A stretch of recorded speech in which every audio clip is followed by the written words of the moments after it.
Hey gang, je suis vraiment content parce que maintenant les podcasts recommencent, mais en plus c'est qu'on a réussi à trouver une formule commanditaire. On est rendu assez big à la chambre de commerce, nos podcasts sont assez cool, assez écoutés pour avoir des commanditaires.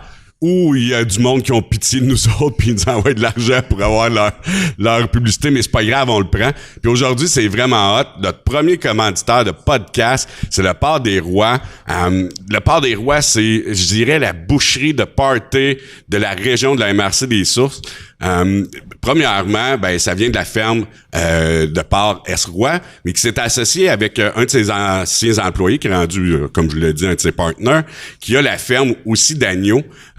Puis là, il y a une super boucherie où ils vendent tout à peu près les découpes de porc, d'agneaux. Mais en plus, pourquoi je rajoute le mot party à leur boucherie, c'est que ils ont tout pour avoir des Christy de belles journées ou des belles soirées. Ils ont des sauces barbecue, des sauces piquantes, ils ont des robes. Pas des robes, le linge, évidemment, là, des farces secs, je pourrais dire. En tout cas, peut-être vous allez voir Stéphane en robe, là, mais en tout cas, vous me le direz, je veux voir ça. Mais sinon, il y a des briquettes pour le barbecue, il y a tout ce que vous pouvez avoir. Il y a même du prêt à manger là-bas. Puis en plus, ils sont rendus avec des coupes de bœuf vieillis. Puis Stéphane me dit de dire, c'est cher en tabarnak, mais c'est bon. Fait que c'est vieilli 45 jours ou 60 jours. Puis là, on est en train de négocier avec Stéphane, le propriétaire, s'il finançait pas le nombre de jours que le bœuf avait été vieilli. Fait que je pense que vous pouvez aller acheter un bœuf 45 jours puis le payer en 45 jours. Puis si c'est un 60 jours, vous le payez en 60 jours. Fait que je pense qu'il est prêt à faire cette promotion-là. Puis en plus d'avoir une super boucherie, ils font de l'animation à tous les samedis, c'est vraiment le fun. Il y a des chansonniers pour l'été, je dirais de mi-juin à peu près au Balade Gourmande qui est début octobre. Ils ont de l'animation, des chansonniers, des barbecues. Ils font venir des équipes de barbecue aussi pour des techniques et toutes sortes de pièces qu'ils font cuire. Puis l'hiver, ils sont achetés, ils trouvaient que c'était plate l'hiver, ils ont acheté une grosse igloo. Puis ils ont eu la bonne idée d'appeler ça la piglou, tu sais, piglou. En tout cas. Puis, c'est ça. Fait qu'ils font des événements en plus en dessous de la Piglou. Fait que allez les voir pour vrai. Prêt à manger, barbecue, pièces de porc, agneau, bœuf vieilli financé. Allez voir Stéphane, ou sa gang, une méchante belle gang, ils vont pouvoir vous conseiller. Fait que merci à la gang du Port des Rois de participer au podcast. Puis, on va commencer le podcast. Bon podcast tout le monde.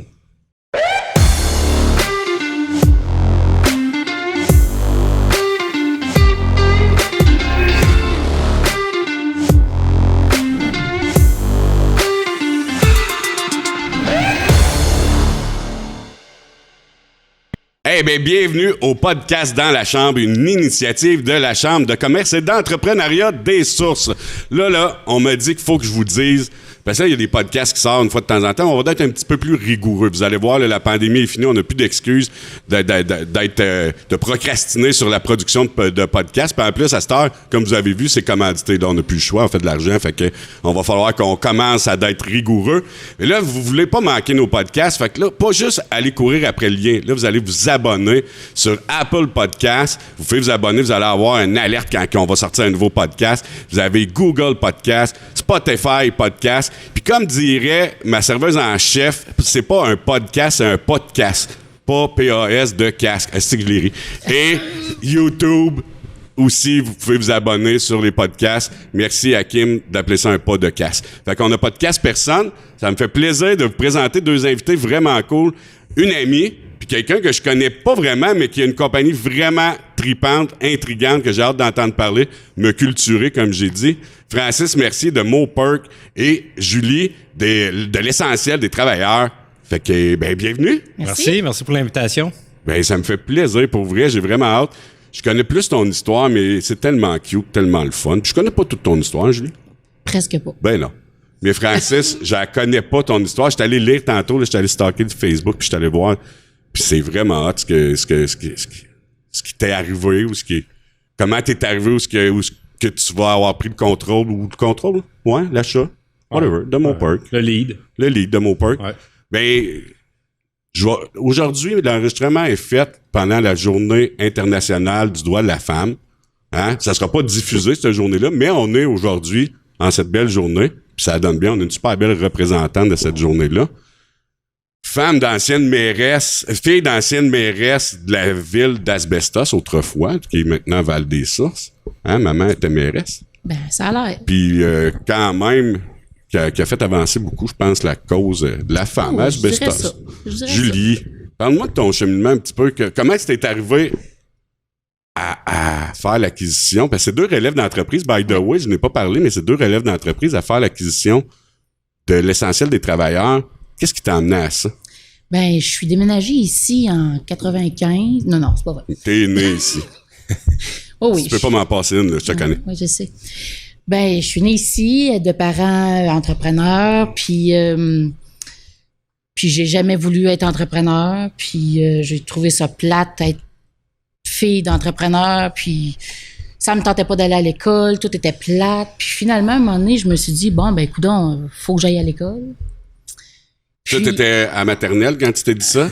Ben, faut que j'aille à l'école. c'est ça. Fait que j'ai fait la maternelle en avant de chez mes parents, l'école. Ben oui, c'est vrai, en plus. Oui, en avant de chez mes parents. L'école ronde. Oui. Puis là, après ça, à un moment donné, je suis allée à l'école secondaire, puis là, ça pustulait de monde, puis j'aimais pas ça, puis il a fallu que je continue, puis qu'est-ce que tu veux, j'ai continué, puis finalement, à un moment donné, j'ai laissé l'école à 15 ans, parce que c'était plate, tout était plate. Puis finalement, ben là, mes parents m'ont dit, ben là, Julie, si tu veux faire de quoi dans la vie, faut que tu continues. Fait que j'ai continué, puis j'ai fait un DEP en comptabilité. Mais là, t'es peu, là, tu vas vite, là. Oui, Ben ouais. Fait que là, t'avais un petit côté rebelle au secondaire, right? À peine. À peine. T'as lâché l'école en secondaire 3? Ben, à 15 ans, là, j'avais secondaire 3, un petit en secondaire 3. Ouais, 3. 3, c'est ça. Je pense que c'était l'anniversaire de ma mère. C'est un cadeau que j'y ai fait. Happy birthday. Ouais, elle était super contente. J'espère que c'était pas la journée internationale du droit de la femme, cette journée-là. Ben, c'était le 15 mars. Ah, c'était pas loin? Non, c'était pas loin. Tu sais, c'était un beau cadeau, là. Elle arrivait de Val d'Isère, la jambe dans le plâtre, puis « Maman, je laisse l'école. » Mais là, légalement, en plus, c'est pas supposé. T'as pas le droit, là. T'as pas 16 ans. Là. Non, j'ai pas le droit, puis c'est pas grave, je l'ai fait pareil. Mais je travaillais à la cantine chez Pat. C'est la première avenue, là. Celle qui n'existe plus, celle qui a été démolie? Oui, exactement. Okay. Celle qui a maintenant, il y a un stationnement, là. OK. Ça s'appelait chez Pat, je m'en rappelais même plus. Ouais. Je travaillais de nuit. Ben non. Ben oui, je travaillais de nuit, puis j'avais un super salaire. J'étais payé au pourboire. Fait que c'est de même que j'ai appris à compter. Ah ouais? Oui. T'as fait tes mathématiques? Ben, tu sais, 1 burger, 2 burgers, 3 frites. Une boulette, puis une autre boulette, ça fait un big. Ben, voilà. Ça. Voilà, c'est ça. Ça, c'est de l'algèbre. 1 + 2 = BIG. Ben, c'est voilà. Tu sais, t'as compris vite. On est dedans. C'est ça. Puis là, à un moment donné, je me suis dit, maudit que c'est plate de rester chez mes parents. Je suis aussi bien de retourner à l'école, mais à Sherbrooke. Ouais? Ben oui, fait que j'étais allée à Sherbrooke, au Goéland, finir mon secondaire. T'étais en pension ou? Non, j'habitais dans un logement. C'est moi qui le payais, évidemment. Oui, on s'en doute. Ben oui. Puis là, ben, par un heureux hasard, le miracle de la vie est arrivé en moi. Je suis tombée enceinte. OK. Donc, ben là, je suis devenue maman. De Kim. Je suis déménagée. Je suis revenue ici. J'ai terminé mon secondaire en voyageant. Ensuite de ça, je suis allée au cégep. J'aimais beaucoup le cégep, donc j'ai abandonné le cégep. Avec Kim, tu restais ici, mais tu continues à faire ton secondaire à Sherbrooke? Oui, c'est ça. Ben, oui. L'école ronde n'était pas encore rendue une école aux adultes? Non. Ça aurait été facile? Ben, je me rappelle pas, là. Écoute, c'est quand même il y a 26 ans, là. Ouais. Anyway. Ouais, c'est ça, anyway. Fait que j'ai terminé mon secondaire, j'ai commencé le cégep, puis j'ai pas aimé ça, j'ai fait un DEP en comptabilité, puis après mon DEP en comptabilité, je suis allée faire un stage à la mine Jeffrey. Je sais pas pourquoi je me suis ramassée à la mine Jeffrey. J'ai aucune idée, aucune piste qui a fait que je me suis ramassée là. Peut-être que mon père était PDG. Ben, tu vois, j'ai pas nommé Coulombe au début, mais là, tu te vends, fait que c'est de ta faute. Je m'excuse. Mais j'imagine que c'est à cause que mon père était PDG. Donc, j'ai fait mon stage de 2 semaines. Je pense que c'est 2 semaines quand tu fais un stage après un DEP. Et puis, après mon stage de 2 semaines, je suis devenue hygiéniste industriel. Mais c'est un DEP en comptabilité que j'ai fait, là. Dans le shop, dans le fond, tu étais hygiéniste industriel. Oui, c'est ça. Fait que tu assistais le dentiste pour les travailleurs qui avaient des caries. Oui, okay. C'est ça, exactement. Fait que j'ai patché bien des trous. Ah, c'est bon, ça, je l'aime, le lien. Patcher des... Ouais, je la trouve drôle. Ah oui. C'est bonne. Hey, by the way, Francis, t'as des questions, tu te gênes pas, là. T'es pas une style. Ouais. C'est assez clair. À date, ça va bien. Oui. C'est moi qui scrape tout. Donc, j'ai travaillé là 2 ans. Après 2 ans, ben là, j'ai décidé que je voulais faire quelque chose de ma vie. Donc, j'ai commencé à faire un bac en orientation à l'Université de Sherbrooke. Ils m'ont accepté en tant qu'étudiante libre. Puis, j'ai fait mon bac à la place de le faire en 3 ans, je l'ai fait en 4 ans parce que j'ai niaisé. Quand même pas pêche, Oui, mais j'ai niaisé, là, tu sais. Là, t'avais quel âge, là? J'étais dans vingtaine, là. OK. C'est encore l'âge de niaiser. Ah oui, j'ai niaisé pas mal. OK, mais avec quel âge, là? Fais-moi pas compter trop vite, là. Non, tu prends le temps de compter. Bon, OK. Donc là, j'ai eu Kim à 18 ans, j'étais dans vingtaine, elle avait 5, 6, 7 ans, là. OK, t'es bonne en mathématiques. Ben, écoute, j'ai quand même fini avec un MBA à la fin de tout ça, là, tu sais. C'est juste que je compte sur une calculatrice absolument pas dans ma tête. Donc, c'est ça. J'ai fait mon bac en orientation. J'ai décidé que j'aimais pas ça. J'étais allée faire un certificat en gestion des ressources humaines. Après ça, j'ai décidé de faire microprogramme en administration. J'ai décidé d'aller faire mon MBA. J'étais allée étudier l'anglais en Australie 3 mois. Mais malheureusement, j'avais beaucoup d'amis suisses-français. Donc, l'anglais, c'était secondaire en Australie. Et puis, quand je suis revenue, j'ai commencé à travailler à la mine en 2012. Et là, as-tu réussi ton bac en gestion des ressources humaines? J'ai pas fait un bac, non. J'ai pas fait un bac, j'ai fait un certificat en gestion des ressources humaines. Mais tu l'as terminé? Oui. Tu as fait l'autre...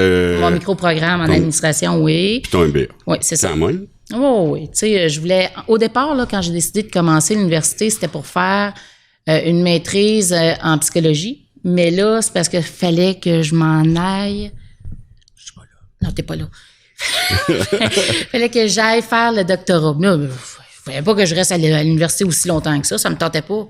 Finalement, je suis restée plus longtemps. Oui, j'ai beaucoup plus de crédit qu'un doctorat en psychologie. Mais c'est pas grave, ça. Donc, c'est ça. Là, j'étais en Australie, je suis revenue, j'étais allée à la mine. Mais là, c'était en 2012. Donc... T'as pas fait long, hein? Non. À la mine? Non. 1 an? C'était en 2012. Je suis revenue de l'Australie en mars. Puis en septembre, ça fermait. Ah, c'était en septembre 2012? Oui. Je me rappelle du gros party qu'il y avait eu en avant de l'essentiel des travailleurs, en avant de chez Monsieur et Madame Lapointe. C'était vraiment un beau party qu'il y avait eu là. Des belles annonces, tout le monde était heureux. C'était enfin. C'est une consécration, là. Tu sais, c'était vraiment quelque chose, là. C'était un party même que mon père n'était pas au courant qu'il était pour avoir. OK. C'était des députés qui avaient tout organisé ça. C'était vraiment quelque chose, là. Comme 2, 3, 4 semaines, peut-être un mois après. Tout a planté. Ça a été après les élections. Fait que ça a dû d'être plus long une couple de semaines. Là, parce que, dans ma tête, ça a tellement été vite. Là. Parce que c'était Charest qui était premier ministre. Ouais. Puis ça devait être pendant les élections qu'il a dû annoncer ça, justement, pour aller chercher un peu de capital sympathique. Ouais. Puis c'était-tu Karine qui était députée dans ce temps-là? Oui. C'était Yvon? Ah oui, t'as raison. C'était Yvon. Oui, t'as raison. Puis d'après moi, peut-être une couple de semaines, parce que ça devait être pendant les élections, puis c'est quand Pauline a été élue, ça n'a pas été long qu'elle a tout de suite mis... Ouais, mais c'est Martine Ouellette là, qui a vraiment parti là-dessus. Là. Ouais, donc, dès qu'ils sont arrivés au pouvoir, ça a planté, puis... Mon père, j'ai été la première employée qui a mis à la porte. Ça a été, je pense, un déchirement pour lui. Là. Ouais, c'est sûr. Oui, c'est ça. Donc, j'ai été travailler pour la MRC des Sources comme agente de développement rural. Une job que j'ai vraiment adorée. OK.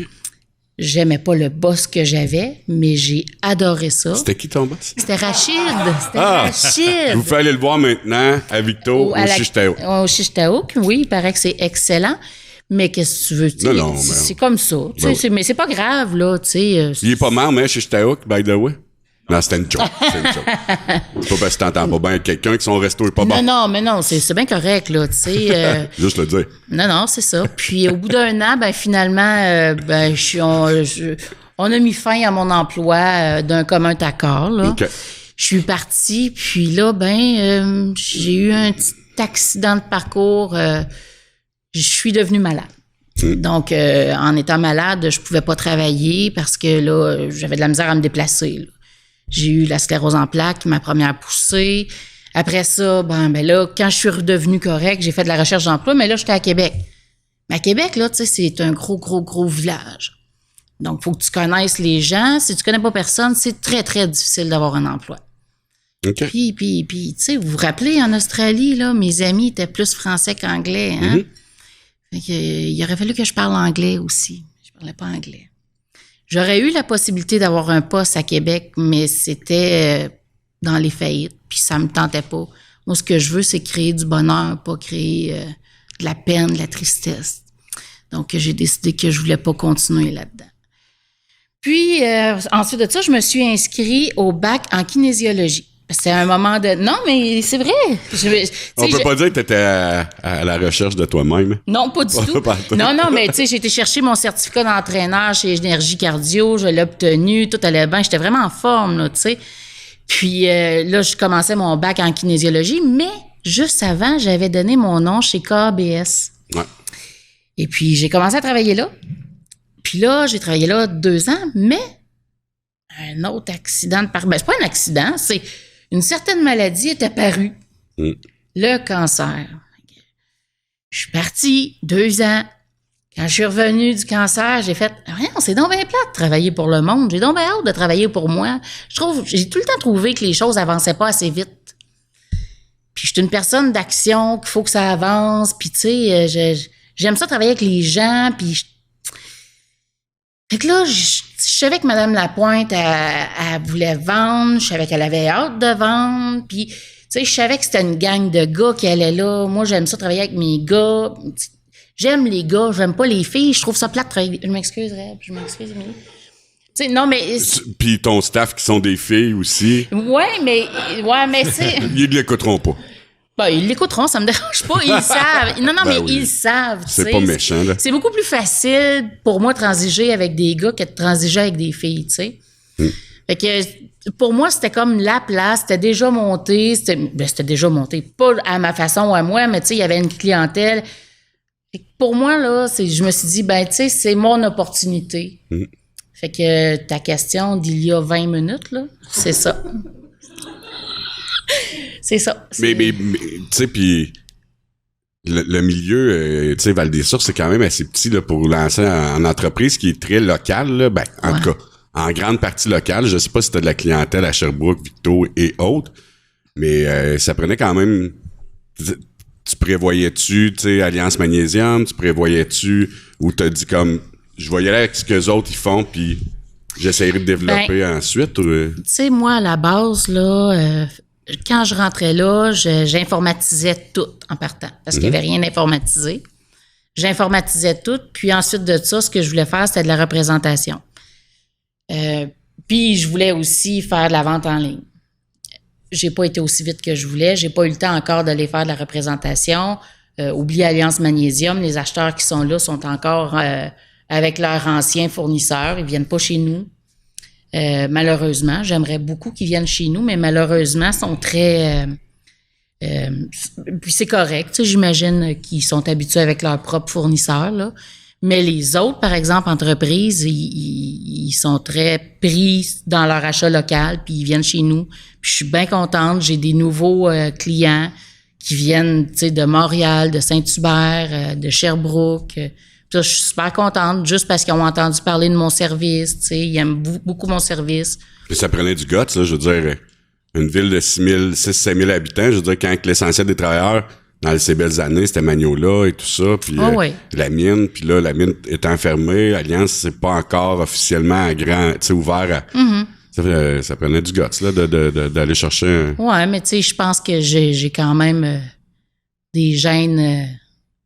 qui viennent de ma famille, de mes parents, là. D'entrepreneurs. Oui, c'est ça. Ça reste qu'il y a beaucoup de clients potentiels. Il y a bien des shops autour qui ont des besoins. Ben oui, c'est ça. Dont la mienne. Oui, tout à fait. Tu sais-tu à faire avec lui? Oui. Ouais, juste ça, j'achète un produit, mais tu sais, on peut en parler. Là. Il y a peut-être probablement d'autres trucs que je peux acheter chez elle. C'est ça. Oui. Ben, on va revenir parce que... Puis je le comprends parce que... Ben, je peux pas dire que je le comprends, je l'ai jamais vécu, mais tu sais, de parler un petit peu de la phase de la maladie du cancer, si tu me permets, tantôt, on reviendra un petit peu parce que toute qu'une épreuve, là, puis avant, en plus, de prendre la décision de s'en aller entrepreneur, là, c'est une période sûrement difficile, mais je pense... Non, ça a vraiment été la plus belle période de ma vie. C'est vrai? Ah oui. OK, teaser. Fait que j'étais allé stalker ton Facebook. C'est qui? Je connais Michel Ouellette. Puis tu sais, un peu son histoire, pas, tu sais, mais un peu plus. Ah oui, il est de la région, hein, Michel? Oui, tout à fait. C'est même le père d'une de nos employés en plus. Fait que, mais je savais pas le pourquoi de la transaction, pourquoi Michel avait... Puis comment ça s'était passé. Puis là, j'étais allé lire, mais je vais te laisser nous le raconter, puis c'est vraiment cool. Ouais, la transition, en fait. Ouais, mais comment, tu sais... Fais-nous, fais-nous languir là, avant d'arriver Je commence à la maternelle aussi. Oui. Tu voulais-tu aller à l'école, à la maternelle? T'allais-tu à l'école moi ronde? Non plus. Je suis pas quelqu'un qui aimait beaucoup l'école, mais je viens de la région des Laurentides. Je suis né à Sainte-Agathe-des-Monts. OK. Puis, c'est sûr que c'est la musique là, qui a toujours été quelque chose qui a ouvert beaucoup de portes dans ma vie. La musique et le voyage. Mes parents, c'est des grands voyageurs. Ils ont toujours aimé ça, découvrir le monde.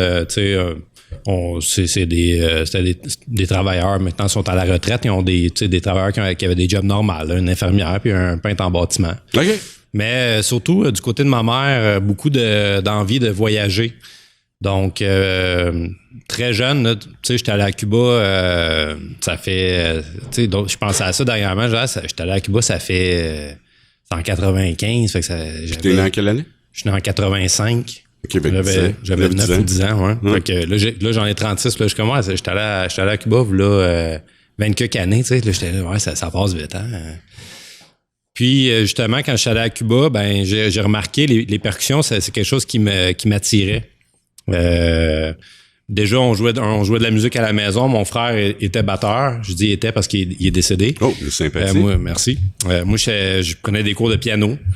Et puis, quand on était en voyage justement à Cuba, là, la musique était au rendez-vous, les musiciens à l'hôtel, puis tout ça, on créait des liens d'amitié avec eux, on jasait, on jammait un peu avec eux autres, puis tout ça, puis c'est ça, les percussions, là, ça m'attirait. Ben, C'était-tu parce que ton frère trippait ses percussions? Ouais, ben mon frère était vraiment batteur, mais j'avais quand même un petit penchant, là, justement, tu sais, à Cuba, j'avais remarqué le bongo, puis ça m'attirait, tu sais, une petite paire de bongos.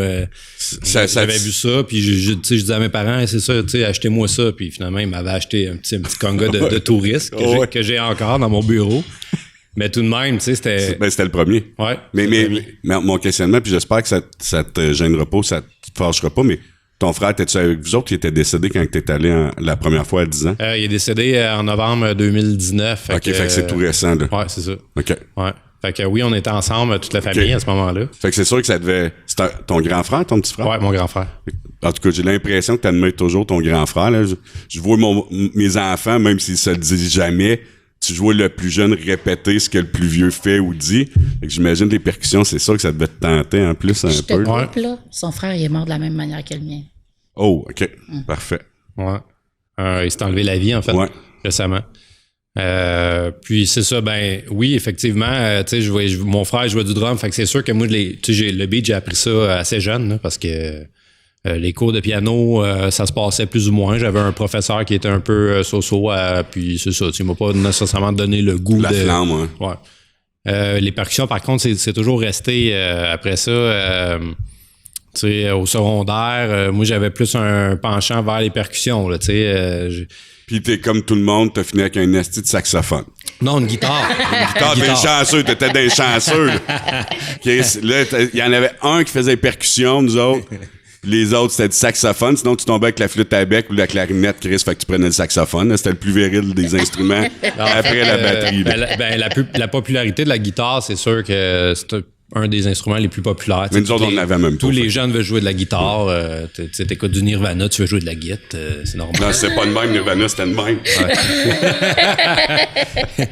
Fait que je prenais des cours de guitare au secondaire, mais tout de même, la percussion m'attirait, mais j'en avais pas. C'est drôle parce que j'étais, tu sais, oui, je pouvais jouer du drum, mais je jouais pas du drum dans les bandes, puis je jouais sur les djembés que les autres jeunes avaient.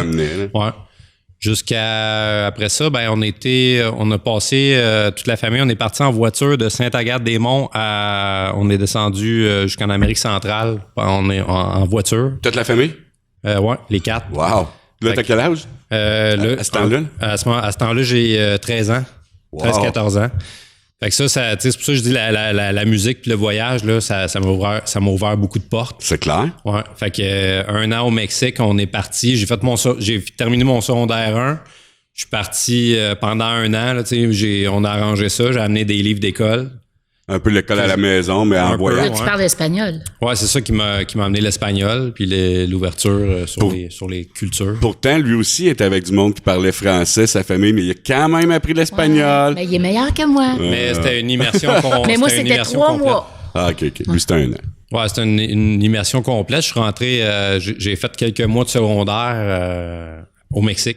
Ah, en plus, ouais, sur le bord de la mer, une école de pêche, option pêche. École de merde.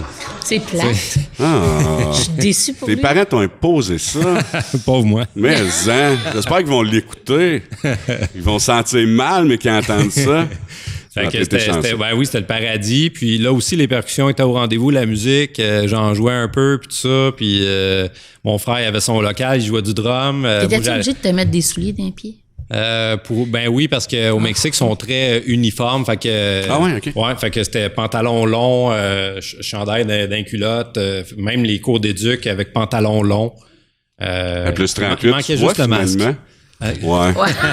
Finalement. J'imagine pas aujourd'hui avec le masque. Non, sa vie était plate. Ouais. Mais là, je me demande, pourquoi tu demandais s'il y avait des souliers? Non, mais tu sais, sur le bord de l'eau. Ah, OK. Effectivement, on habitait sur le bord de la mer, puis des fois, je passais même par la plage pour me rendre à l'école ou par les là, je te gage, t'avais plein de sable dans tes chaussures. Exact. Ah! Vie de merde. Fait que dans le fond, qu'est-ce que ça a forgé en dedans de moi, c'est beaucoup premièrement, d'apprendre... la résistance au sable. Non, mais la culture latino, j'imagine un peu. Ouais, c'est ça. Évidemment, ça fait partie de... Tu sais, je l'ai en dedans de moi pas mal, là, la culture latino, parce que c'est ça, tu sais, à un moment donné, t'as 13 ans, t'es au secondaire, tu te fais écœurer en espagnol par des Mexicains, t'es le seul... Tu sais, je suis arrivé, là, pour te donner l'idée, je débarque là la première journée, là, je suis le seul... blanc-bec de l'école, puis le monde me pointe du doigt, puis il crie le gringo, gringo. Tu sais, je pars, puis c'était pas une grosse bâtisse, c'était toutes des petites bâtisses séparées, tu sais, sur comme un plein pied, là, sur un étage. Fait que là, tu sais, je dis au prof, faudrait que j'aille aux toilettes. Elle a dit la toilette est à l'autre bout là-bas. Fait que je sors de la petite bâtisse, puis je me promène, puis là, tout le monde est dans leur cours, puis là, je vois les volets. Là-bas, c'est tous des volets en bois, tu sais. Ouais. Je vois tous les volets faire ça de même, puis tout le monde qui s'en vient d'un châssis, puis ça crie, là, tu sais, puis gringo, gringo. Fait que là, évidemment, la première journée, j'étais pas mal intimidé, je voulais pas retourner. C'est clair. J'étais arrivé chez nous, je disais, non, maman, je veux pas retourner là, c'est bien trop fou, là, tu sais, là, non, faut que tu continues. Fait que là, mais après ça, c'était correct, tu sais, je tripais, là. C'était-tu comme dans les émissions, il y en a un qui était fin avec toi, puis il t'a pris... Oui, il y avait, je me suis fait plein d'amis, puis en tout cas, tu sais, c'est une super expérience, là. C'est sûr que... C'est pour ça que, tu sais, justement, par rapport à la pandémie, pas pouvoir voyager, moi, je trouve ça grave parce que pour moi, le voyage, c'est vraiment important, tu sais. Ce qu'on va entendre plus aux nouvelles, c'est tu sais, on s'en fout, là, ton 2 semaines dans le sud, là, aux fêtes, là. Bon, moi, je pense qu'il est important, mais en plus que ça, je veux dire, le voyage, tu sais, pour moi, c'est très, très important. Fait que, dans le fond, quand t'es allé à l'école, ce que je pense que j'ai décodé, c'est que t'as acheté l'école. Fait que là, quand les jeunes disaient gringo, gringo, tu disais, toi, décolle de mon école. Je suis le blanc, américain, plein de cash, dehors. Non, c'est pas si pauvre que ça, là. Je me suis fait les dents là-bas parce que, tu sais, je veux dire, tu te fais écœurer pis tout ça, puis là, ben, faut t'apprendre à te débrouiller, puis là, tu parles pas la langue. Tu sais, moi, les premières semaines, là, j'avais mon dictionnaire dans la classe, il fallait que je suive le groupe, je parlais pas la langue, fait que c'est pas long que t'apprends. Intense. Fait que j'ai beaucoup appris à imiter. J'étais un assez bon imitateur. Avec l'accent tout, là? En fait, en général, tu sais, j'ai une assez bonne oreille, puis j'ai tendance à imiter. Si je passe une journée avec toi, je vais probablement parler semblable à toi. Ah, c'est impossible, j'ai pas d'accent, je suis nul. Non, mais avec ta grosse voix de radio. Ouais, c'est bon, ça. Tu l'as déjà. Ouais, je l'ai. Tu jouais-tu de la musique là-bas? Y avait-tu des cours de musique en famille, j'imagine, mais oui, la musique était tout le temps là, tu sais, mais mon père, c'était un tripeur de musique flamenco. flamenco. Wow. On a rencontré du monde qui tripait sur la même musique que nous autres là-bas, des amis Carlos qu'on connaît, qu'on est encore en contact aujourd'hui, qui habitent au Québec maintenant, guitariste, percussion, ça jammait, c'était le party, c'était le fun dans ta barouette. Là, fais-moi chier un peu, là. Ouais. Dis-moi que, tu sais, il y a des soirs, vous étiez en famille sur le bord de la plage à jouer de la musique.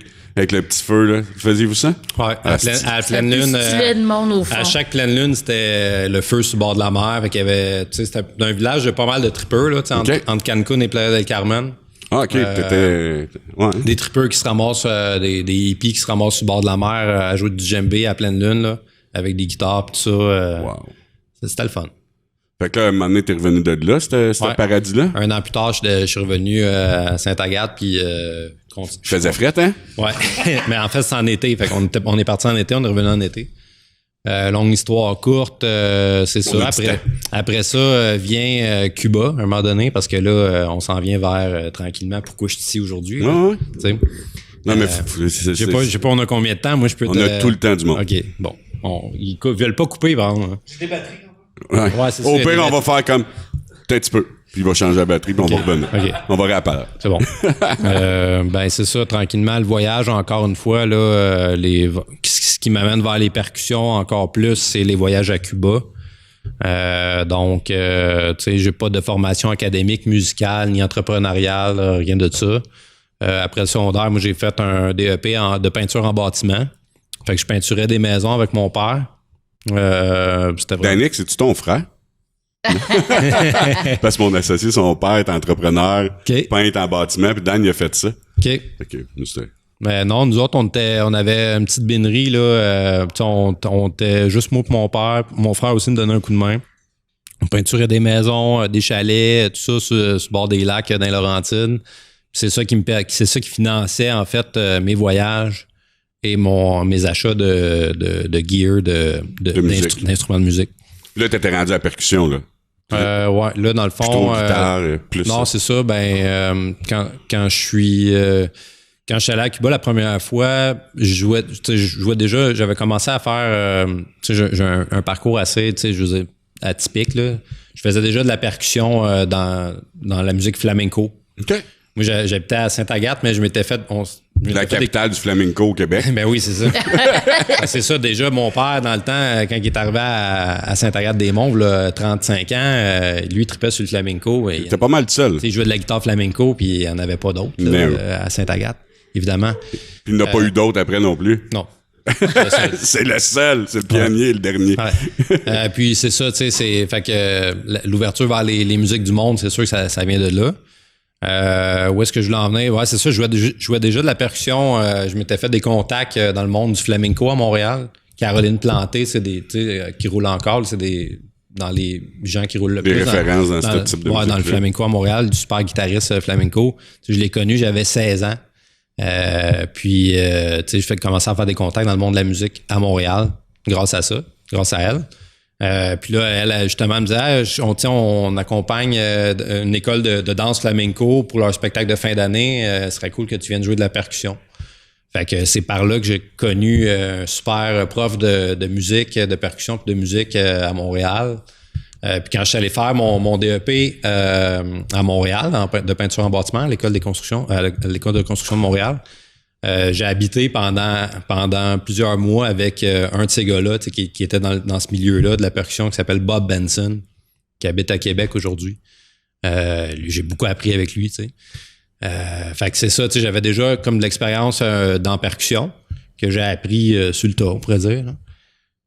Puis tu sais, jouer un peu, commencer à faire un peu plus des gigs professionnels. Quand tu parles de percussion, c'était-tu de la batterie ou... C'était du cajon, la boîte de bois là, qui s'utilise beaucoup dans le flamenco. OK, je savais pas. Ça vient-tu de là, ça? Ça vient plus d'Amérique latine, mais on pourrait dire que maintenant, ça vient de là aussi. Là. C'est très, très développé en Espagne aussi. Là, ça, on le voit dans les gigs. Ouais, maintenant, c'est popularisé mondialement. Oh, ouais. Fait que c'est ça.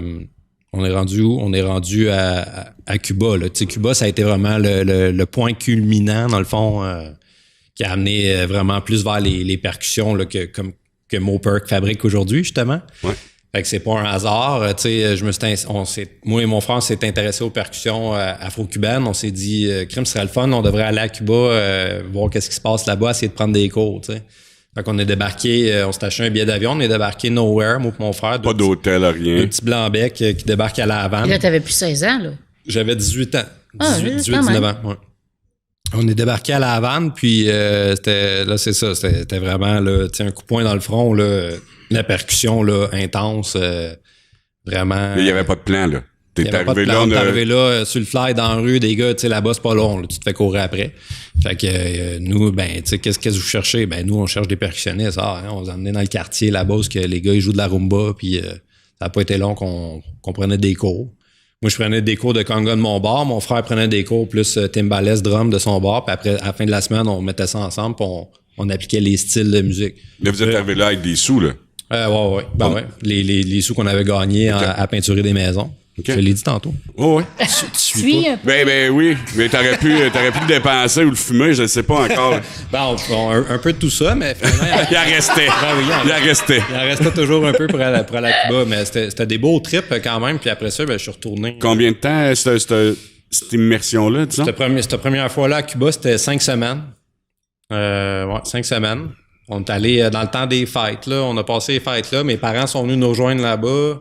Je me souviens du jour que mes parents repartaient, puis nous, on restait, moi et mon frère, on restait, là, on continuait notre trip. Puis ce jour-là, mon père, il entendait de la musique au loin, il est allé prendre une marche, puis il revient, il dit « Hey, il y a des gars là-bas, ils jouent de la percussion, c'est vraiment hot, tu sais. » Fait que là, mes parents, il faut qu'ils partent, là. C'est comme, OK, on s'en va à l'aéroport, saute dans le taxi, là, nous autres, on s'en va voir ça là-bas, puis on rencontre des super percussionnistes. Wow. Écœurants. Puis là, hey, peux-tu prendre des cours avec vous autres? Ben oui, embarquez. Ah ouais, on s'en va dans le char, pogne les congas, puis on s'en va chez des gars dans des quartiers assez hot de La Havane, puis faire de la rumba, puis tout ça, là, tu sais, méchant trip. Wow. Ouais.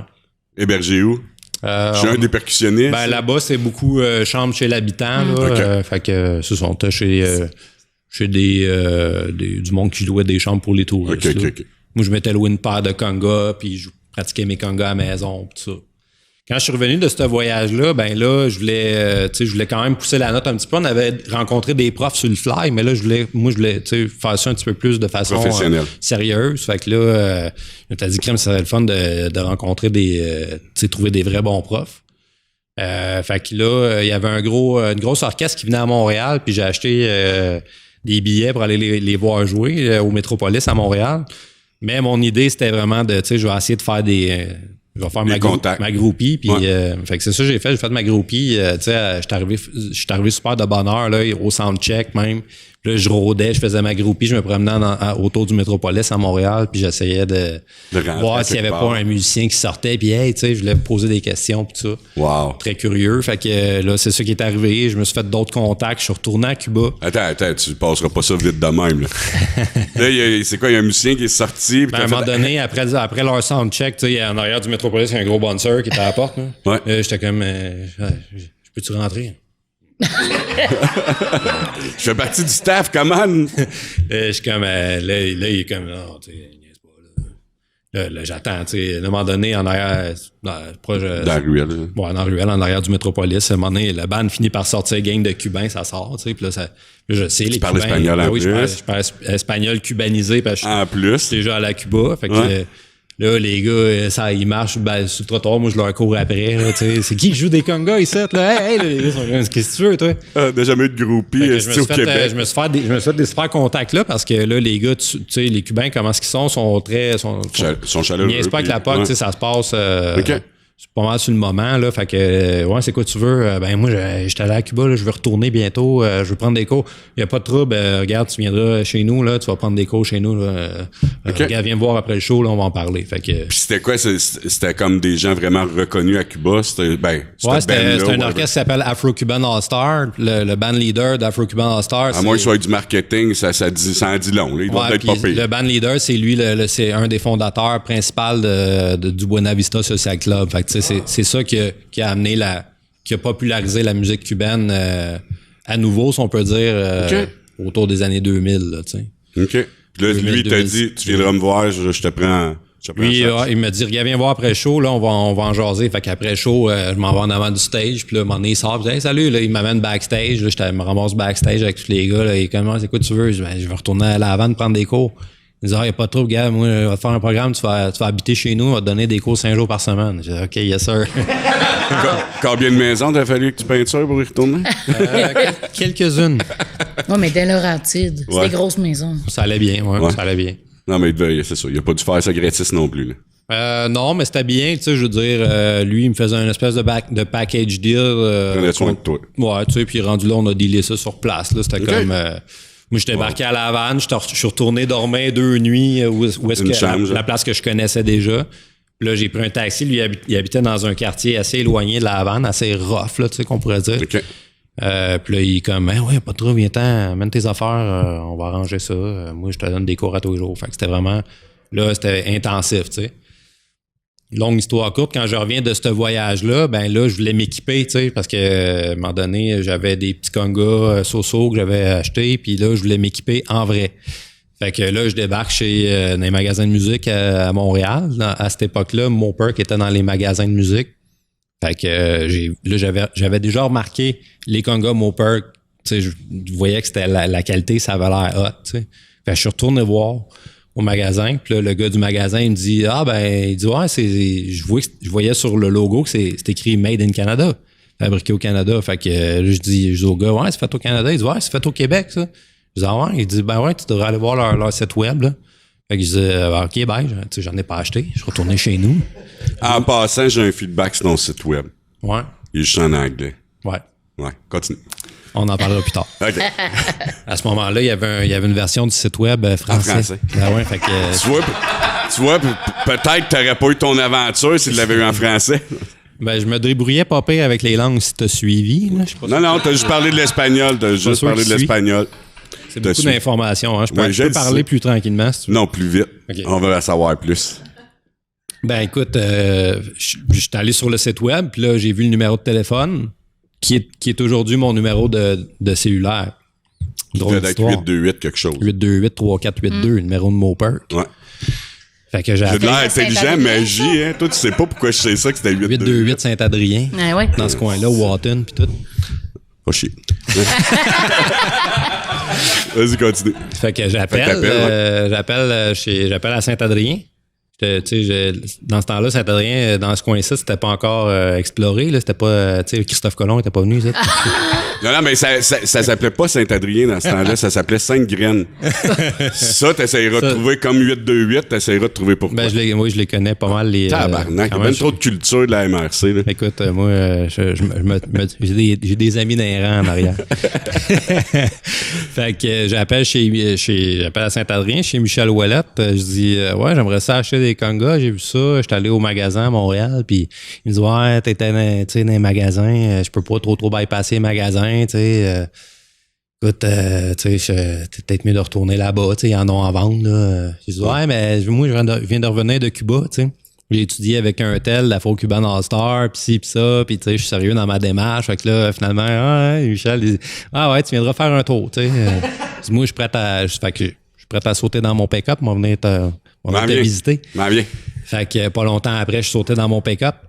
Puis je suis venu découvrir la région, explorer la région, comme je te dis. C'est une belle région, hein? Ben ouais. Les explorateurs n'étaient pas rendus encore ici dans ce temps-là. Il y avait Michel puis son atelier à Saint-Adrien. Non, je niaise, mais je suis venu explorer la région parce que c'est ça, je n'étais jamais venu ici. Puis fait que je suis passé. Là, on parle ça fait quand même pas si longtemps, mais tu sais, ça fait longtemps que je passe ici. Parce qu'à chaque fois, après ça, au fil des années, je revenais. À chaque fois que je commandais un instrument à Michel, souvent, je venais le chercher, tu sais. Ouais. Et je revenais, j'ai commencé à venir. Au début, là, c'était comme, dans ce temps-là, là, on n'avait pas de téléphone intelligent. Fait que c'était quand même une petite aventure de partir soit de Sainte-Agathe ou de Montréal. Y avait-tu des maisons dans le coin avant?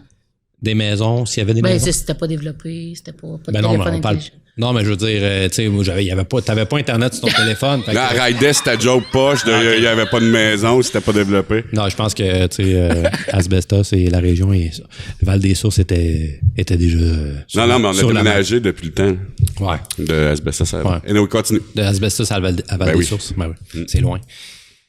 Fait que, écoute, je suis venu... je tripais bien. Fait que t'étais déjà ta relation a commencé comme client, dans le fond. Ouais, privilégié, pratiquement. Puis là, je suis venu sur place, tu sais, j'ai pas juste commandé ça, puis fait que, tu sais, j'ai commencé à venir ici, là. Ça fait longtemps que je passe, là, depuis 2005-2006 que je viens faire ma tournée ici, dans le coin, là, tu sais.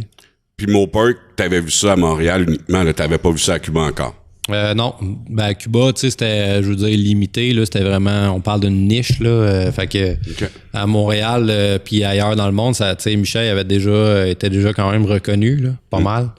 Mais c'est ça, tu sais, il fallait quand même que tu cherches un peu, là, pour trouver ça, là. On pourrait l'amener plus tard, mais tu parles de, tu sais, je suis rentré là, dans le magasin, puis j'ai vu, puis, tu sais, il y avait de l'air hot. Moi, je connais rien, là. Ouais. Qu'est-ce qui fait qu'un conga va d'être hot? Ben, tu sais, tu le vois, là, le fût de bois, la quincaillerie, ça se démarquait des autres, là, tu sais. Le reste était tout fait en Asie ou je sais pas où, tu sais. Là, tu voyais le produit fait à la, tu sais, tu voyais que c'était fait, ça avait l'air plus de qualité, puis là, tu tapais dessus, puis ça sonnait, tu sais. J'imagine que c'est ça le nerf de la guerre, là, c'est la résonance de l'instrument. Ouais. Qui t'a influencé le type l'essence de bois, le type de cuir, c'est quoi? Ben ouais, tout ça. Toutes les composantes là, font que ça sonne mieux, c'est plus solide, puis ça look.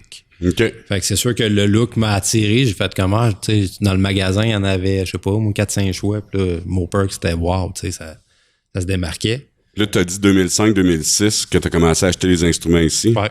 Entre 2005-2006, puis ta formation, ton mentorat par Michel, qui s'est fait, je pense, 2017-2018, je me trompe pas? Ouais, maintenant, ça fait 4 ans, fait que je suis pas loin. Ouais. Je te suis pas en vrai, mais je t'ai suivi en Christ sur ton Facebook, tu vois. Ben ouais. Entre ces années-là, tu joues-tu professionnel? Un peu, ouais. Ben justement, Michel, il avait parti un band, là, longtemps. Les Cowboy Mo, tu parles? Non, je parle d'Habana Café. Ah oui.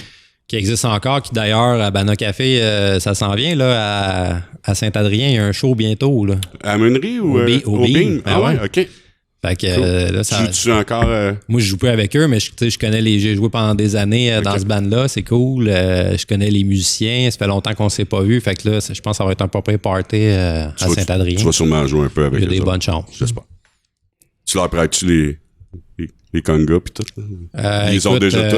Ben là, fort probable qu'on va se ramasser là puis ça va se passer, mais c'est ça. Fait que tu sais, je venais, des fois, avec Habana Café, on avait des gigs à Sherbrooke, dans le coin. Tu sais, la première fois que j'ai joué avec eux, c'était au Petit Bonheur à Saint-Camille. Fait que je traînais déjà dans la région un peu, puis je pensais jamais qu'un jour, j'étais pour m'en venir dans le coin, puis être propriétaire de Mopark puis d'habiter dans le coin ici aussi, là, tu sais, j'étais plus de l'autre bord dans les Laurentides ou à Montréal. Puis admettons, en 2005-2017, tu vis de la musique ou tu fais d'autres choses? Plus ou moins, je continuais à peinturer. Okay. Fait que je continuais sur la peinture, tout le temps un pied sur la peinture puis un pied sur la musique. Puis tu sais, je veux dire, moi je voulais être percussionniste puis jouer de la musique cubaine puis latine. Fait que à un moment donné, c'est quand même assez limité. Fait que tu sais, je continuais tout le temps avec la peinture. Tranquillement, aussi, à un moment donné, je voulais plus devenir soundman. Fait que il y a environ 7-8 ans, je suis allé faire je suis venu habiter je me suis pogné un appart pendant 1 an à Drummondville. J'ai fait le cours de rouleur de fil. De sono, ouais. Rouleur de fil. Dan aussi, il l'a fait. Ouais, rouleau de fil. Quand même, hein? Rouleau de fil en studio et live. Tu connais-tu Danick, mon associé? Non? Ben, je connais un peu. Je sais c'est qui. Là. Ouais. Mais tu savais pas son nom. Ouais, c'est ça. Je connais son nom, c'est juste que je vous mélange, vous deux. Ben, on est pareil. On se ressemble au bout. Tellement. Sauf que toi, tu travailles puis lui, il fait semblant. C'est ça. Okay. Ça, tu me disais tantôt. Peintre industriel, Soundman, il a fait son cours de Soundman. Ouais, ben, OK, lui, ouais. OK. De rouleau. Bon, ben, regarde, on va falloir que je revienne prendre un autre. 200 tonnes. 200e. C'est ça. On a pété un record, là. Ah ouais? Ben, c'est ça que tu viens de dire. 200 bières de 200 tonnes. Ouais, depuis que je suis dans la région, je dois avoir bu à peu près 200 cruchons de Moulin 7, l'équivalent. Je sais pas. J'en bois quand même pas mal. Là, c'est sûr, j'ai slacké un peu dernièrement. Plus que j'admets tes tripes d'enfance, si je commence à t'aimer pour vrai. Écoute, moi, j'encourage local. Hein, fait que si vous me connaissez pas... c'est bon. Je viens faire mon tour souvent. Si vous me reconnaissez pas... Ben, on devrait essayer de te reconnaître. Okay. Ça va dépendre de la fin. Ouais. Est-ce que je parle trop? Non, pas du tout. Okay. C'est ça le but. C'est un podcast, hein? C'est ça le but, là. Tu sais, le podcast, le lien, le fil conducteur, c'est de connaître l'entrepreneur. Parce que des fois, ça va vers des hobbies, ça va vers d'autres choses. Puis tu sais, c'est ton hobby qui t'a amené à ta carrière et à ton entreprise. Fait que c'est crissement hot pour vrai, là. Puis tu sais, t'as vraiment une belle histoire à compter puis tout. Là, merci. Pareillement, tu sais, je veux dire, on se croise, on se parle un peu, mais pas devant une bière comme ça à raconter nos vies. Là. Fait que c'est le fun de découvrir l'histoire des autres. Pis... C'est ça, puis c'est ça le but. On est assis, on prend une bière puis on jase. Puis by the way, je l'ai pas dit, mais on est rendu avec un public. Là, on vous le montrera pas parce que c'est trop compliqué la technique, là, virer tout ça de bord, mais c'est full. Là. Puis il y a un micro à leur disposition, mais on a aussi, comme d'habitude, Pascal puis Charlot qui étaient à la technique. Des fois, ils vont intervenir, poser des questions, comme là. Anecdote. En fait, c'est quand même le parcours quand on pense, un gars de Saint-Adrien qui fait des tambours qui sont reconnus, je pense, mondialement. Tu sais, Michel qui a fait ça des années. Ouais. Puis dans le temps, Michel est allé voir mon père pour qu'il vende sa première chainsaw parce qu'au début, il vidait des troncs d'arbres avec une chainsaw. C'était de même qu'il a commencé à faire des tambours. Mais un gars qui arrive de Saint-Adrien, qui vient t'acheter une chainsaw, puis il dit « Ah, c'est pour faire une vanne de bois », puis il dit « Non, des tambours, là. » Tu pognes de quoi? Tu pognes de quoi? Puis finalement, aujourd'hui, c'est une compagnie florissante qui est réputée partout, donc ne jamais juger en partant. Ce qui est très drôle, c'est que ton père s'en rappelle. Ouais, vraiment. Ouais. Parce qu'il se rappelle du gars qui voulait faire des tam-tams, tu fais comme, elle est bonne. Ouais, mais ton père a une méchante mémoire aussi, là. Ouais, mais quand même, tu sais, c'est toute qu'une anecdote, là. Ouais. Ça a dû d'être il a fondé ça dans les années 90, il me semble, Michel, que j'ai lu. Ouais, fin 80 même. Fait que ça, cette anecdote-là, c'est fin 80. Imagine. Fait que dans ce temps-là, tu sais, on parle aujourd'hui, la percussion, c'est quand même une niche, là, tu sais, au Québec. Bon, c'est quand même relativement populaire, mais on s'entend, tu sais, comme je te disais tantôt, pas autant que la guitare. Ben non. Puis, je veux dire, à un moment donné, c'est quand même limité. Imagine-toi, à la fin des années 80, à Saint-Adrien, dans le fond du rang, là, tu sais, je veux dire, c'est pas pour tu sais, je veux pas dire que l'électricité n'était pas rendue, là, mais tu sais, je veux dire que l'Internet, là, dans ce temps-là, partout au Québec, c'était pas très à mode, là. Puis encore moins dans le fond du rang Saint-Adrien. Non, mais il y avait encore du monde qui avait la même ligne sur le même poteau, là. Oui, le même téléphone. C'est ça. Ton numéro, il a peut-être été partagé avec 2-3. Non, c'est ça. Si t'appelais pour avoir un tambour chez Mopper dans ce temps-là, ça se peut. Gisèle, elle pouvait répondre, là. Ouais, c'est ça. Oui, je peux jouer un tam-tam. Ouais, mais c'est Gisèle.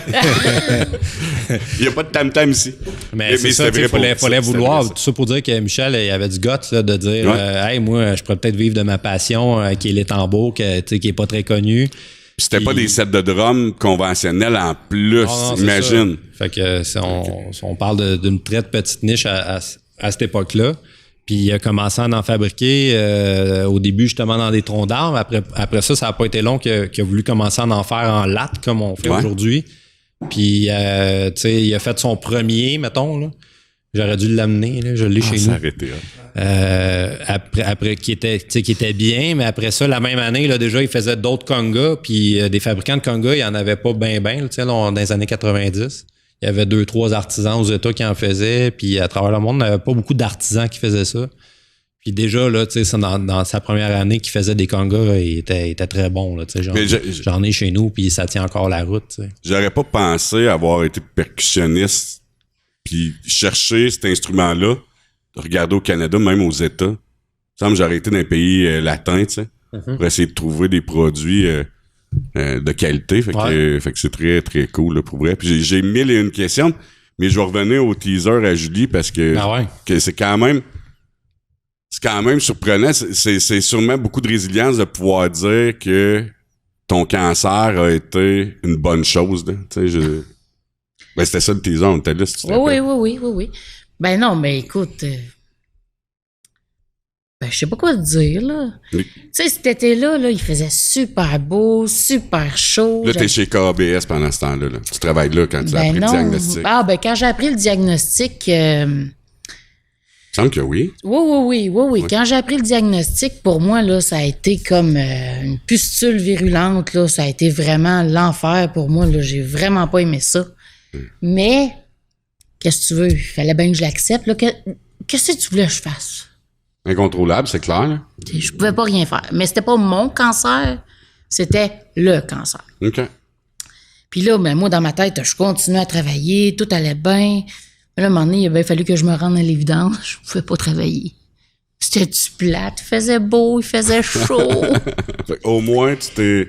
Puis j'avais plein de monde alentour de moi qui me disait « Hey, Julie, si t'as besoin d'aide, moi y aller avec toi, faire tes traitements de chimio. » Puis tu sais, les traitements de chimio, là, le monde pense que c'est plusieurs traitements. Moi, là, j'avais un protocole de 6 traitements de chimio, puis c'était aux 3 semaines. Je savais qu'après 2 traitements, je perdais tous mes cheveux, toutes mes affaires. Bon, après... Le 3e, je changeais comme d'un autre protocole. Fallait que je me mette les doigts dans la glace, toute la patente, pour pas perdre mes ongles, pour pas... Okay. En tout cas, bon. Mais il reste que j'avais tellement de monde alentour de moi, j'aurais pu piger dans un bocal pour savoir qui venait avec moi. Tu sais, j'aurais pu rester dans un 3e, 4e, 5e étage à Montréal, dans un logement, pas d'air climatisé, être mère monoparentale de 6 enfants, bon, OK, peut-être 4, là, de 4 enfants, puis, tu sais, pas avoir d'aide. J'aurais pu. Ah oui, tout à fait. Mais non. Tu sais, j'habitais à un super de bel endroit à Wharton dans ce temps-là. J'avais de l'aide alentour, plein d'amis, puis en plus de ça, il faisait super chaud. Comment pouvoir être malheureuse là-dedans?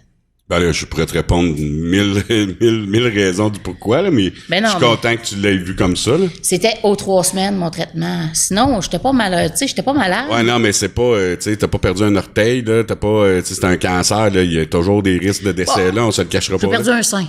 Ouais, c'est déjà pas mal, là, mais... Mais non, mais après ça, j'ai plus rien perdu d'autre, là. J'étais encore en vie, tout à fait, bien, ton acceptation de ta résilience est incroyable, là, mais non, mais c'est pas une question d'être résilient, là. J'avais rien d'autre à faire, là.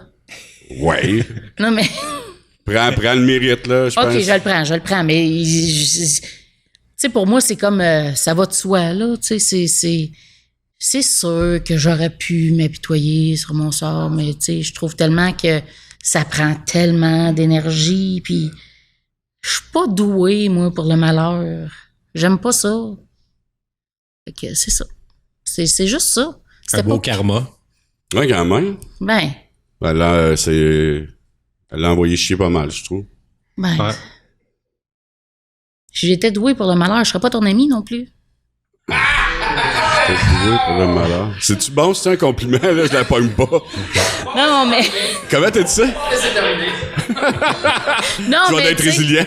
Non, mais tu sais, qui c'est qui aime les gens qui sont malheureux? Ouais. Tu sais, dans le fond.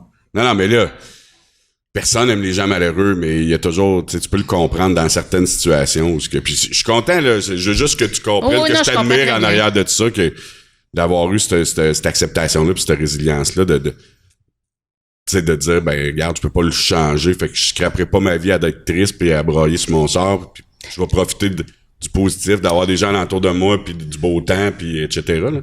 Oh ouais, mais je pouvais pas rien faire. Oui, mais tu fais brailler, tu fais t'apitoyer sur ton sort, faire la victime, tu fais, tu sais, il y a plein d'affaires que tu pouvais faire. Non, ça prend trop d'énergie. Ouais, je le sais, mais t'aurais pu. Ben, OK. OK, j'aurais pu. Puis là, en plus de ça, t'avais déjà ton diagnostic Oui, mais je suis chanceuse dans la vie. Ouais. Je suis chanceuse dans la vie. Tu sais, les gens qui ont la sclérose en plaques, habituellement, ils ont meurent. Oui, c'est ça. Ils meurent. Mais non. Non, mais souvent, Ça peut être tu sais, dégénératif quand même. Oui, c'est Assez ça. intensément, ouais. C'est ça. Puis moi, c'est pas dégénératif. Puis la majorité des gens, ils ont pas juste... Moi, j'ai 2 plaques depuis 2016. Puis j'en ai jamais... Puis c'est des plaques qui... Tu sais, c'est sur la gaine myéline. Hey, ça me tente pas de tout expliquer ça, là, mais c'est sur la... Vite, oui, j'essaie de le vulgariser, mais c'est sur la gaine myéline. C'est tout sur la... Tu sais, ça part du cerveau jusque dans la colonne, puis c'est des lésions, finalement. OK?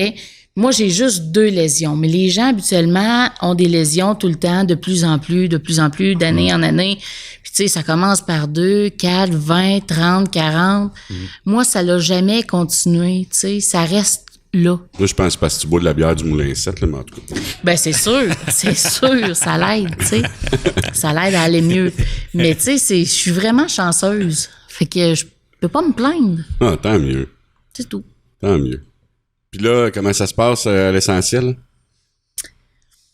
Ben là, de ce temps-ci, c'est pas les bons... En plus, avec la pandémie, ça a dû avoir quand même un certain positif. Tu avais des produits essentiels. Oui, ben tu sais, c'est ça. Moi, je suis restée à un commerce essentiel, mais durant... quand ça a commencé, j'ai été fermée 6 semaines, mais après ça, je suis restée ouverte tout le long, là, tu sais... ça a été le pire moment au début, les 6 premières semaines, mais ensuite de ça, là, j'ai été correcte. As-tu vu une hausse de commandes, tu sais, autant les... oui. Évidemment, les masques, etc., mais je veux dire, même dans la... Oui, mais tu sais, ça a un effet pervers, là. J'ai eu une hausse de commandes sur des produits qui sont devenus encore plus essentiels. Par contre, tu sais, il y avait comme... Bon, à un moment donné, c'était des masques en tissu. Fait que là, j'ai commandé plus de masques en tissu. Mais là, à un moment donné, c'était plus des masques en tissu, c'était des masques jetables. Mais là, les masques jetables, il n'y avait pas de normes. Là, je pouvais commander n'importe quelle sorte de masque jetable. Là, ils ont mis les ATSM, whatever. Oui, exactement. Fait que là, toutes les masques jetables que j'avais, ben là, je pouvais plus les vendre. Là, je suis restée avec plein de masques jetables qui n'étaient pas de normes. Là, j'en ai plein. Là, après ça, c'était des masques jetables avec les normes. Là, j'en ai plein, mais là, on n'en aura plus de besoin. Après ça, c'était des visières. Là, quand c'est recommencé en 2020, là, je pense que c'était en juillet, là, la construction, là, il devait tout avoir des visières. Là. Fait que là, j'ai commandé chez mon fournisseur des visières. Là, ils m'ont dit, ça va prendre 4 semaines, là, mais tu vas avoir tes visières. Là, je disais ça à mes clients. Oh, oui, pas de problème.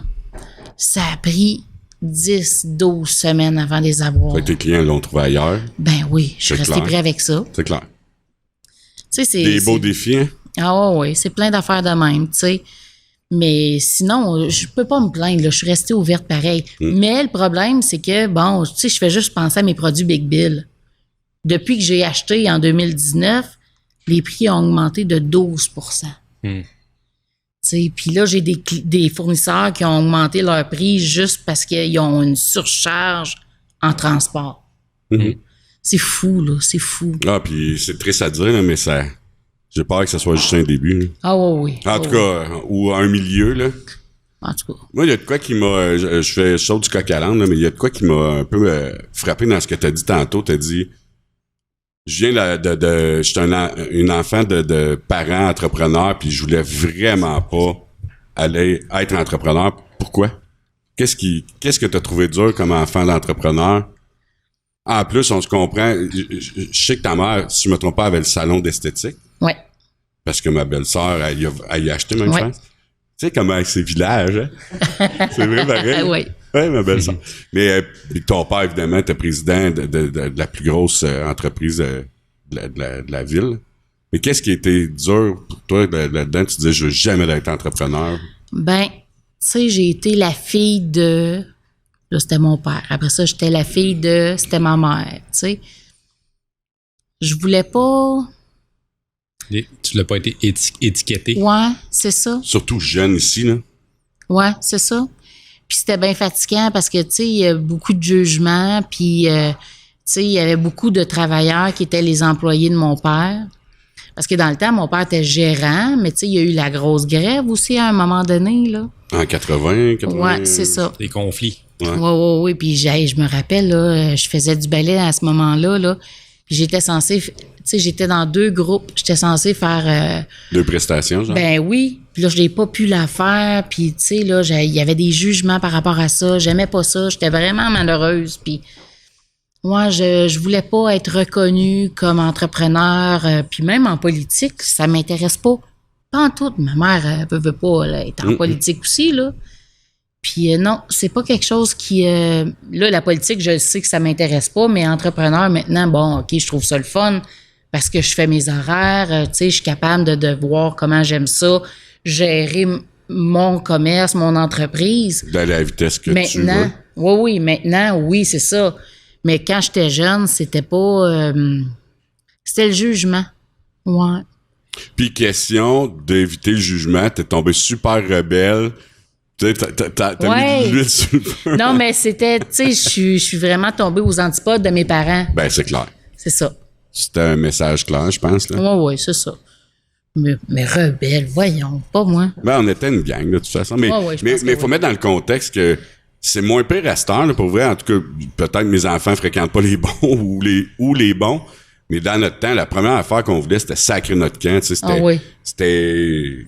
mais tu sais, on avait un no-brainer. Mais on avait une ville qui était plus mono-industrielle. C'était plus... Pas plus mono, c'était mono-industriel. Ouais. Puis tu sais, mon père s'est tellement battu que ça le soit pas.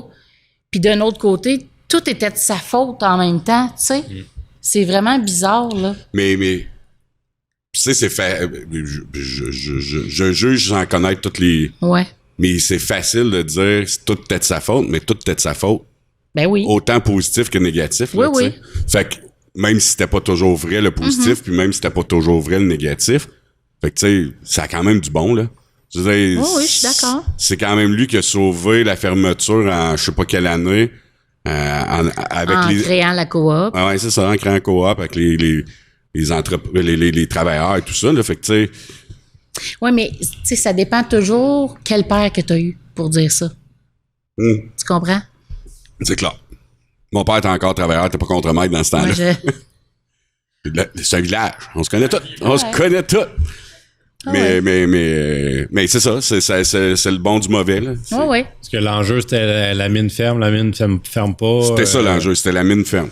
Ouais. Puis là, ils ont décidé de, si je me rappelle bien, puis Julie va me corriger parce qu'elle était crissement plus proche que moi de ça, ils ont décidé de prendre leur fonds de pension ou une partie des fonds de pension. Puis non, c'est un fonds de pension prédéterminé. OK. Ça veut dire que eux autres, ils n'ont pas mis d'argent. Puis je pense que c'est des affaires c'est une subtilité qui a été difficile à comprendre, mais un fonds de pension prédéterminé, c'est pas de l'argent qui ont été pris de leur argent à eux autres.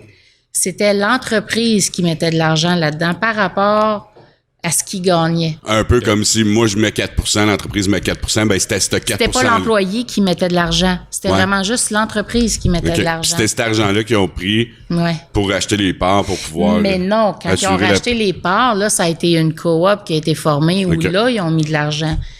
Mais tu sais, quand la pension a été perdue au départ, ça a été le fonds de pension prédéterminé qui a été perdu. Mais ça a été difficile parce qu'ils ont perdu les médicaments qu'il y avait. Tu sais, puis je comprends les employés qui ont, puis les femmes des employés, puis je comprends tout ça. C'est vraiment pas facile de perdre tout ça. Non, mais pire que ça, là, un petit peu, là. Pire que ça. Parce que si tu recules 20-30 ans avant, il y avait 2 à 3 employés pour faire une job. OK? Fait que là, tu passes on est 3, nous 3, puis on est, mon père était ferblantier, fait que je vais prendre l'exemple de ferblantier. On est ferblantier, il y a une job à faire, mais on est les 3 employés pour faire ce job-là qu'un employeur aurait pu faire. Fait que moi, je vais aller dormir 2 heures, toi, tu vas aller commencer à job, elle va te jaser ça pendant que t'as fait. Ça allait bien. Puis on va switcher, puis j'exagère pas, là. Non. Je te jure que j'exagère pas. Il y avait un grand vol de temps. Oh oui, écoute, c'était fou. Mais en même temps, il y avait de l'argent dans les tout à fait, puis il le savait. Puis dis-moi comment on appelle le duct tape? Du tape de la jaune, hein? C'est ça. C'est ça. Ben, ça, c'était sans compter le vol d'outils et d'articles. Moi, avant, quand j'étais jeune, c'était un très bon exemple parce que je savais pas c'était quoi du duct tape, c'était du tape de la jaune.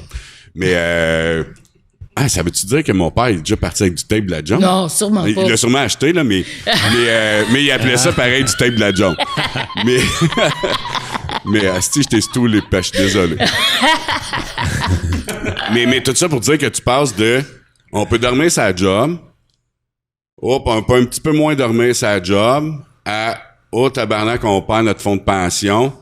Ben, on perd, en tout cas, on le perd. On perd le fonds de pension puis les assurances. Fait que, tu sais, il y a vraiment une régression. Ouais. Mais il y avait quand même des bons salaires, une bonne job et tout, là. Sans études. Oui, c'est ça pour la plupart. Ouais. Pour la plupart. Fait que, tu sais, c'était un compromis parce que c'était fermé, là. C'était pas du chantage, c'était ça, là. C'était comme ça. Fait que, qu'est-ce que tu voulais qu'on fasse, là?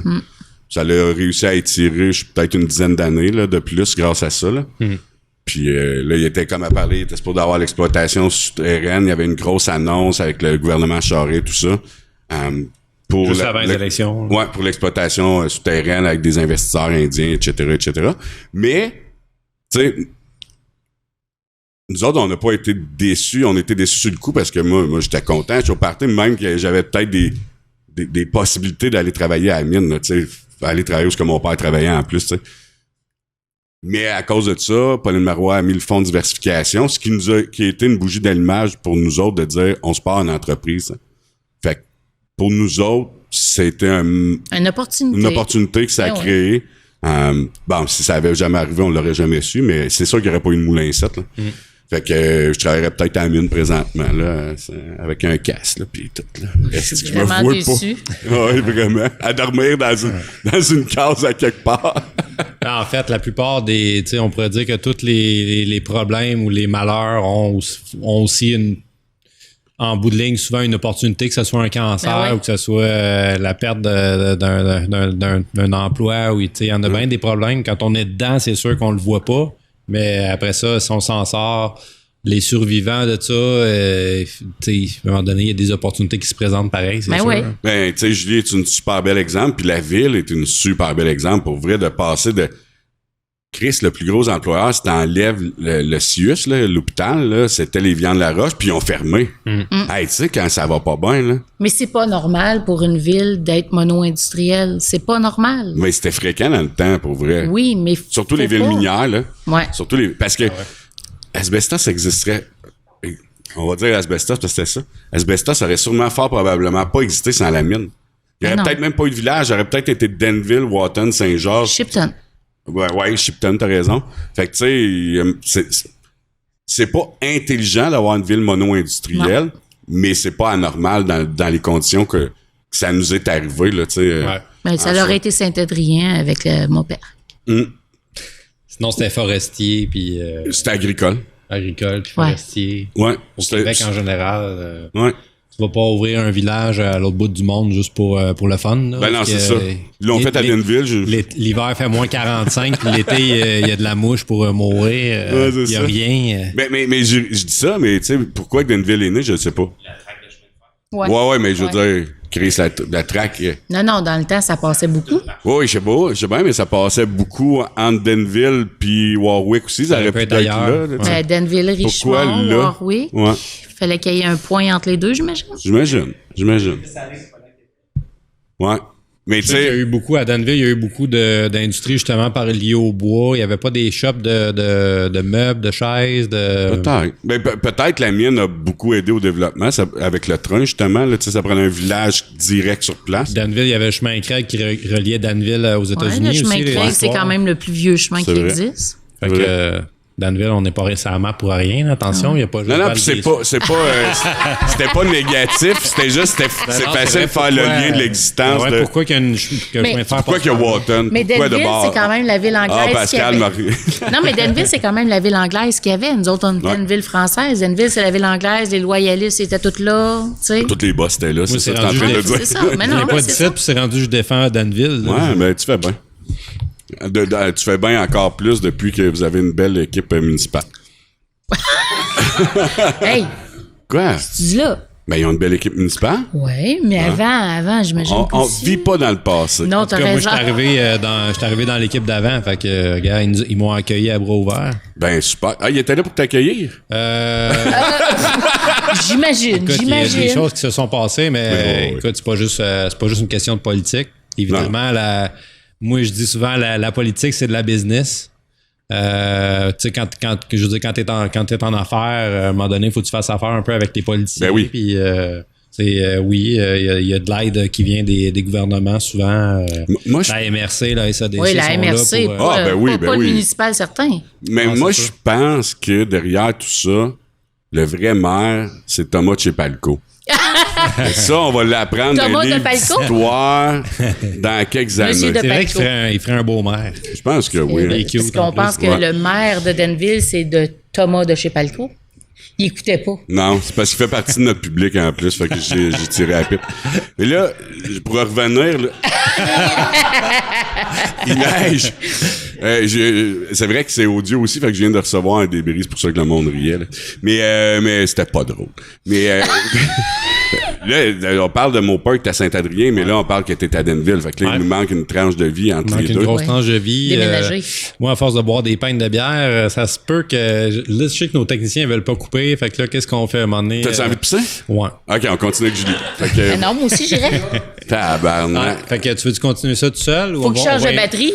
Non, pas pantoute. On a du lousse en masse. Là. OK. Les lames d'abord. Fait que vas-y, je vais parler de mon père. Ouais, on va y faire un nœud dans le Zwiz, comme mes parents disaient, puis let's go. Jusqu'à temps que j'ai les yeux jaunes. Ouais. Sinon, tu peux... Écoute, je peux te parler de mon père jusqu'à 4h du matin, mais as-tu des questions? Ouais, ben là, on était rendu... parce qu'il manque le côté... la transition. La transition, la formation. De, parce de que, Michel à Francis, qu'est-ce qui s'est passé? T'es pas arrivé là en 2017, t'as fait comme je t'achète, là. Ben non. Non. C'est ça, c'est une relation, comme je disais tantôt, là, on faisait de la musique ensemble, moi puis Michel, il y avait son band qui est parti à Bana Café et tout ça. Là, tu te répètes, là. Ben, en fait, c'est pour continuer l'histoire. Là. Je veux te remettre en contexte parce que tu suis pas. Je suis pas vite, hein? Écoute, on faisait de la musique. Michel, lui, commençait à être un peu tanné de faire de la musique avec ce groupe-là. Fait que moi, j'en ai profité pour... à un moment donné, je suis devenu son remplaçant. Il me disait... Dans le band. Ouais, dans le band. Il me disait, pour jouer les percussions, justement... il me disait, regarde, il m'appelait Francis, telle date, là, ça te tenterait-tu d'aller jouer, de me remplacer, puis tranquillement, puis à un moment donné, il a fini par lâcher le band, puis c'est moi qui ai pris le relais. Fait que, tu sais, au fil des années, avec mes voyages à Cuba aussi, moi, j'ai présenté du monde à Cuba, lui aussi avait ses contacts, fait que c'était bien intéressant pour nous d'être des amis, puis d'être en contact parce que musique, percussion, puis tout ça, ben, tu sais, on s'entendait bien, on s'est toujours entendu bien là-dessus. Puis Michel, tu sais, c'est un gars super smooth. Vraiment.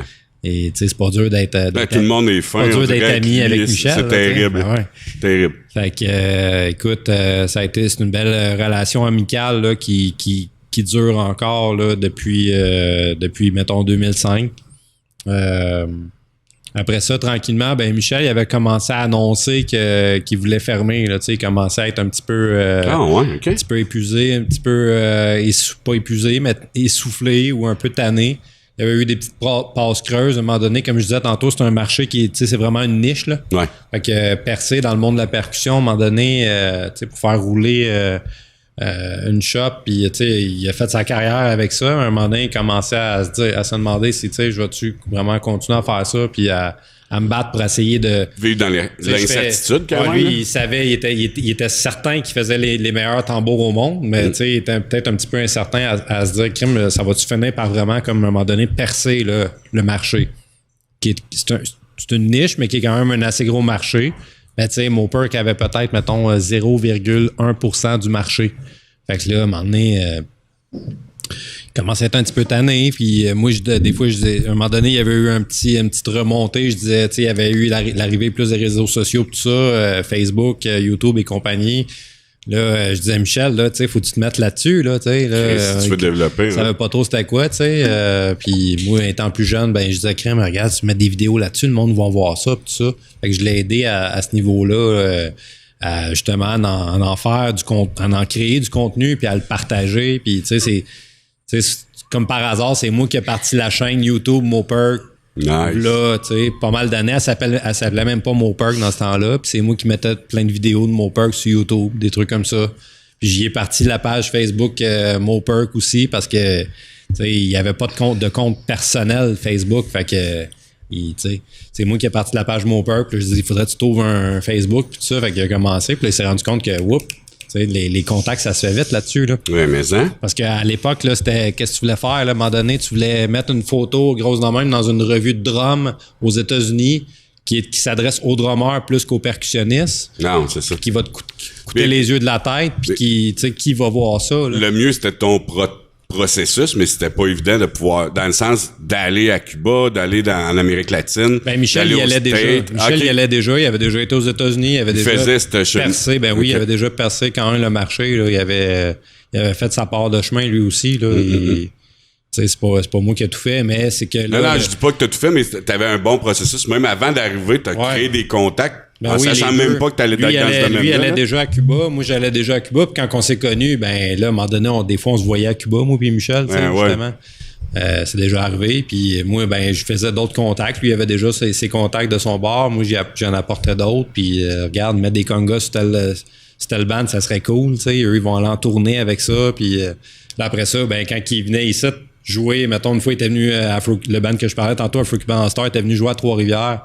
Moi, j'étais venu, j'avais filmé le soundcheck, puis des affaires d'avant, je mettais ça sur YouTube. Là, le monde, tu sais, des dizaines de milliers de vues. Wow. Tu sais, il y a une vidéo qui a au-dessus de 100 000 vues quand même. Tu te crèmes, il y a quand même 100 quelques mille personnes qui ont regardé une vidéo avec des tambours Montperg. Ben, c'est sûr que ça finit par amener de l'eau au moulin. Ouais. Fait que là, 2017 à peu près, qui dit là, moi, je ferme, puis où t'es-tu? Parce que ce que j'ai compris, parce que vu que c'est en anglais, puis moi, je suis pas aussi bon que toi en langue, il y a eu un moment de formation de mentorat, là. Ouais. Ça, écoute, c'est un teaser. Okay. Regardez le punch. Ah oui, c'est vrai. T'as pas accepté le cruchon. Vas-y. Je te laisse ça pour tantôt. Parfait. Ouais. Parfait. As-tu autre question? Ben oui, question Spring. Là, t'es un peu plus jeune que moi. Ouais. T'es grand-maman. Ben oui. Oui. Puis? Hey, c'est le fun. Ah ouais? Ah oui. C'est aussi cool qu'avoir un chien. Hey, je suis pas prête à dire que c'est aussi cool. Ah, OK. Je te dirais que c'est bien plus mec qui cool. donne la patte, c'est... Ah non, c'est vraiment plus hot. Ouais. T'aimes bien plus ça que tes enfants. Ah ouais? Ah, si j'ai hâte de bas. Vraiment. Ben, je les là. aime pas tant, moi, les miens. Non, mais je le sais. Non, mais tes enfants, tu sais, sont drôles, là, sont fins. Là, quand ils dorment. sourient quand tu leur demandes. Là. Ouais. Ben, en tout cas, moi, quand je les vois. Là, justement, t'en as envoyé un travailler Ben oui. Mais anyway. Ben oui. Il disait que c'est plus le fun. Lequel tu veux m'envoyer? Le plus jeune, c'est le plus tannant. Ouais, ben il est drôle. Je l'aime, moi. Moi, j'aime. Ouais, je l'aime. Mais Non, mais sérieux, c'est le fun parce que, tu sais, tu le prends, la petite, parce que dans mon cas, c'est la petite, Elle s'appelle comment? Réa. T'apprends, tu l'aimes, t'es tanné, tu leur donnes. viens chercher ta petite. Ah, ouais. Bye. Fini. Mais c'est rare là, que je fais bye, là, mais à moins qu'elle pleure. OK. Tu sais, mais ça pleure tout le temps. Non, c'est pas vrai. non, mais elle est venue un bout dans le temps des fêtes, sérieux. Elle me regardait puis elle pleurait, là. Elle voulait juste sa mère, là. Fait que là, c'était plus plate. Mais non, c'est vraiment le fun. C'est vraiment le fun. C'est cool parce que t'es jeune. Fait que t'es grand-maman jeune. Ben oui, mais tu sais, c'est l'avantage d'avoir eu un enfant jeune. Ouais. C'est Parce ça. que, tu sais, quand t'es grand-parent, c'est cool, mais ça veut dire que t'es rendu vieux. Mais je suis pas vieille. Mais c'est ça qui est le fun pour toi. Je suis pas vieille. Non. Non. Ah. Mais non, c'est vraiment le fun. Puis, ben, tu sais, c'est un scoop, là. Vas-y. T'es encore enceinte. Ben non. Oui, Oh, elle est encore t'es enceinte. encore enceinte. Tu vas être encore grand-maman. Oui. Ça veut dire que t'es avec son... Dites-le pas à personne. Non. Gardez ça pour vous autres, s'il vous plaît. Ouais, c'est ça. Chut. Ouais, non, je suis vraiment contente. C'est le fun. C'est bien cool. Vraiment. Fait que son chum, le sais-tu? Je pense que oui, mais je suis pas sûre. Dites-le pas. Non, mais c'est ça, parce qu'on aurait un méga scoop, là. Non, mais tu sais, elle a appelé son chum pour savoir s'il fallait qu'elle soit heureuse avant. Non, sérieux. Okay. Ah ben fait. Ouais, non, Bien c'est fait. le fun. Puis là, aujourd'hui, relation enfant d'entrepreneur important dans la ville, puis de l'ancienne mairesse, comment ça se gère, ça, à ce temps? Ben là, mes parents sont peu importants, sont en Floride, personne ne les reconnaît, tu sais, sont oubliés, personne ne sait c'est qui. Arrête, c'est sûr que ça en fait parler tout le temps. Ben non, oui, je m'en fais parler souvent, mais moins souvent, tu sais. Puis c'est correct de même, là. Les gens ont vieilli avec mes parents. Mes parents sont rendus à 80 ans. Fait que les gens ont vieilli avec aussi. OK? Fait que les gens font de l'Alzheimer. Tu sais. Ils ont tout oublié. Puis tes parents, non? Ben, non. Ils en font pas. Non, sérieux, je m'en fais parler, là. Tu sais, je suis encore la fille de la mairesse. Ouais, mais ça, Ben, c'était positif, là. Je pense Oui, que... oui. Je pense que les mandats... Ben, tout est positif, là. En tout cas, à mes yeux, là, ça va avoir oui, l'air oui. têteux, là, mais... Non, à je tes sais que c'est jamais parfait, autant que le rôle de mairesse, le rôle de PDG d'une des plus grosses compagnies. Il y a des choses à se reprocher dans les deux rôles, comme on a toutes quelque chose à se reprocher, mais moi, j'en retire beaucoup plus de positif que de toute façon. Non, sérieux. Non, j'ai rien. C'est bien rare que j'ai du négatif Je sur pense que mes c'est parents. partagé. Je pense que c'est partagé à travers la ville, malgré tout ce qu'il y a des reproches qu'il y aurait pu Moi, avoir. d'après moi, c'est comme la pandémie, là. Tout est partagé. Non, dans le sens, mon opinion est partagée que Ah oui. sur tes parents, qu'il y a beaucoup plus de positif que de négatif. Oui, c'est sûr. Mais je pense qu'aujourd'hui, tu dois en tenir, en tout cas, j'espère que tu dois en sortir une fierté de leur parcours et de leur influence sur moi, la j'ai toujours ville. été fière de mes parents. J'ai toujours été fière de mes parents, de leur droiture, de qu'est-ce qu'ils sont, tu sais, de comment qu'ils ont travaillé. Tu sais, je regarde ma mère qui a toujours été très droite, puis tu sais, puis oh Seigneur, comment ma mère a été droite, tu sais. Ça veut pas dire que tout le monde les a vus comme ça, tu sais. Puis j'ai regardé mon père, comment il a travaillé, comment que lui... Tu sais, mon père aurait pu baisser les bras bien avant, puis aurait pu faire... je ramasse l'argent... Oh, ouais, c'est ça. M'excuse le micro. Je ramasse l'argent, puis je m'en vais. Mais non, lui, ce qu'il voulait, c'était faire travailler les gens. Oh, ouais. Mais c'est pas tout le monde qui a vu ça de même. Puis c'est correct, tu sais. Chacun a leur vision des choses, puis je respecte ça, puis c'est bien correct. Tant que lui, il t'intègre dans ce qu'il... Mais tu sais, oui, c'est ça. Moi, je connais mes parents, je sais comment ils ont été intègres. J'ai toujours été très, très fière de mes parents. Non, ouais. J'ai rien à dire là-dessus. Belle fierté. Ouais. Vraiment. Puis en tant qu'entrepreneur aujourd'hui, est-ce que t'en tires des bonnes choses, là, tu sais? T'es moi... vu aller quand même, fait que ça doit quand même t'aider non, un petit mais peu. moi, je suis une personne... moi, je suis fière de moi. Moi, je me sens très intègre, là. J'ai pas peur de ce que je pense. J'ai pas peur de ce que je suis comme... j'aime pas ce mot-là, là, mais comme boss, comme leader, ou je sais pas comment dire ça, mais comme employeur, disons. Ouais. Avec mes employés, tu sais, j'ai tout le temps eu de la reconnaissance. Ceux qui sont partis, s'ils l'ont pas vu, je ne sais pas comment ça qu'ils l'ont pas vu, parce que, tu sais, je pense qu'il n'y a pas une journée où je les remercie pas. Puis quand c'est le temps, je les... C'est important. Ben oui, tu sais, j'ai tout le temps reconnu le travail qu'ils ont fait. Tu sais, j'ai tout le temps donné un juste salaire. J'ai jamais commencé un salaire au salaire de base. Contrairement dans mon domaine, là, dans le commerce de détail, où c'est tout le temps le salaire de base. J'ai jamais fait ça. Ouais. Tu sais, j'essaie d'y aller à la hauteur de ce que je suis capable. Ben ouais. Puis même que j'en donne plus de qu'est-ce que je suis capable, mais tu sais, j'essaie de reconnaître quand même qu'ils sont là, tu sais. Ouais. Fait que non, je suis fière quand même de qu'est-ce que je suis comme employeur, là. Puis, tu sais, je regarde les gens qui viennent chez nous comme ADN Emploi, qui viennent donner des formations, puis juste la manière que je me fais parler de comment je suis, moi, je sais que je suis à la bonne place, là.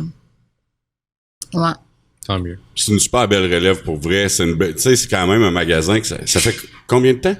Ben, eux autres, les parents, Pascal, ils ont été là 21 ans.